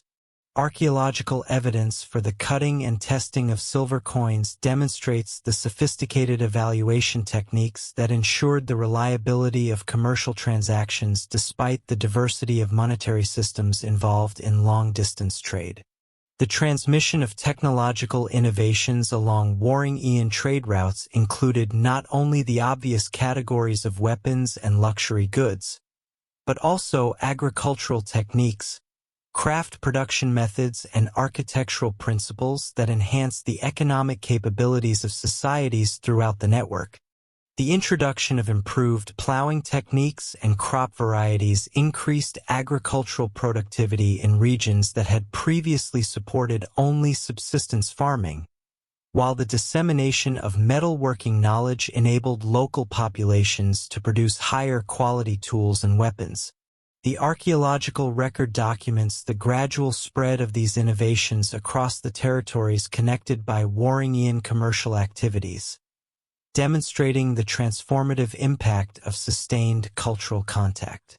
The religious and intellectual exchanges facilitated by Warring Aeon commercial networks contributed to the development of more sophisticated cultural institutions throughout Northern and Eastern Europe, as the interaction between different traditions stimulated innovations in art, literature, and religious practice. The transmission of Byzantine religious concepts and artistic styles through Warring Aeon territories influenced the development of distinctive regional traditions that combined elements from multiple sources while expressing local cultural values and aesthetic preferences. The archaeological evidence for the construction of hybrid religious buildings and the production of syncretic artistic works demonstrates the creative potential that emerged from sustained cultural interaction. Modern scholarly debates about Warring Aeon influence have evolved significantly since the 18th century controversies between Normanist and anti-Normanist historians, with contemporary research employing interdisciplinary approaches that combine archaeological evidence, linguistic analysis, genetic studies, and comparative historical investigation to develop more nuanced understandings of the complex processes involved in early medieval cultural interaction. The application of DNA analysis to human remains from Warring Aeon period sites has provided direct evidence for the demographic composition of early Rus society, while confirming the presence of Scandinavian populations alongside indigenous groups. These studies have revealed the gradual genetic mixing that occurred over several generations, supporting historical accounts of intermarriage and cultural integration, while documenting the biological foundations of the hybrid societies that emerged from Warring Aeon expansion. Linguistic research has contributed to scholarly understanding of Warring Aeon influence through detailed analysis of the loanwords and structural changes that occurred in Slavic languages during the period of Scandinavian political dominance. The identification of Old Norse administrative and military terminology within early Slavic legal documents provides evidence for the institutional innovations that Warring Aeon rulers introduced, while the analysis of place names throughout the former Rus territories documents the geographical extent of Scandinavian settlement and influence. The survival of Scandinavian linguistic elements in modern Russian, Ukrainian, and Belarusian languages demonstrates the deep cultural impact of the Warring Aeon period, despite the subsequent centuries of political and social change. The comparative study of medieval European political development has placed Warring Aeon achievements within broader contexts that highlight both their unique characteristics and their similarities to contemporary developments in other regions. The Warring Aeon creation of territorial states through the integration of diverse ethnic groups under unified political authority paralleled similar processes occurring in Western Europe, while their emphasis on commercial activities and urban development anticipated the economic transformations that would characterize the later medieval period. The institutional innovations developed within Warring Aeon territories, particularly in the areas of legal codification and administrative organization, influenced political development throughout Eastern Europe while providing models for governmental practices that would persist for centuries. Recent archaeological discoveries continue to expand scholarly understanding of Varangian material culture and its relationship to broader patterns of medieval European development, with new excavations revealing previously unknown aspects of Scandinavian settlement patterns, economic activities, and cultural practices. The investigation of rural settlements has provided insights into the agricultural foundations that supported Varangian urban centers, while the analysis of craft production sites has documented the technological capabilities that enabled the manufacture of goods for both local consumption and long-distance trade. These discoveries have confirmed the sophisticated character of Varangian society, while revealing the extent to which Scandinavian settlers adapted their traditional practices to the environmental and cultural conditions they encountered in Eastern Europe. The ongoing significance of Varangian historical legacy extends beyond academic historical research to encompass contemporary political and cultural debates about national identity, historical continuity, and the relationships between different ethnic and cultural groups within modern Eastern European societies. The Varangian dynasty's role as the founding political institution of the medieval Rus state continues to influence discussions about the historical foundations of Russian, Ukrainian, and Belarusian national identities, while archaeological evidence for Varangian cultural achievements provides material for contemporary cultural expressions that seek to connect modern populations with their medieval ancestors. The preservation and interpretation of Varangian archaeological sites has become an important aspect of cultural heritage management in the regions that were formerly part of the Rus state, with museums and historical parks providing public access to the material remains of this crucial period in Eastern European development. The reconstruction of Varangian settlements and the display of archaeological artifacts enable contemporary audiences to appreciate the sophistication of medieval Scandinavian culture, while understanding the complex processes of cultural interaction that shaped the development of modern Eastern European societies. The scholarly consensus that has emerged from decades of interdisciplinary research recognizes the Varangian period as a crucial formative stage in Eastern European development, during which the interaction between Scandinavian, Slavic, and other cultural traditions created the institutional foundations and cultural identities that would influence the region's subsequent historical trajectory. The Varangian achievement in creating stable political institutions capable of governing diverse populations across vast territories established precedents for state building that would be emulated by later rulers, while their commercial innovations created economic networks that connected Eastern Europe to the broader medieval world system. The transformation of Varangian warrior merchants into the founders of lasting political dynasties and cultural traditions represents one of medieval Europe's most remarkable examples of successful cultural adaptation and institutional innovation. Their legacy survived the political catastrophes that destroyed their immediate governmental structures, persisting through centuries of foreign domination to influence the eventual emergence of modern Eastern European nations. The Varangian contribution to world history extends beyond their immediate political and military achievements, to encompass their role in facilitating the cultural exchanges that enriched medieval European civilization, while establishing the foundations for the distinctive political and cultural traditions that continue to characterize the societies they helped create.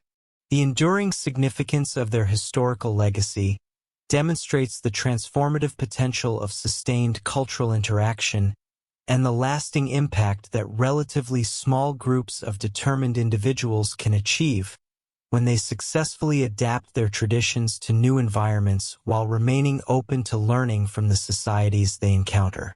Thank you so much for watching. See y'all in the next one video. If you like my channel, like and subscribe.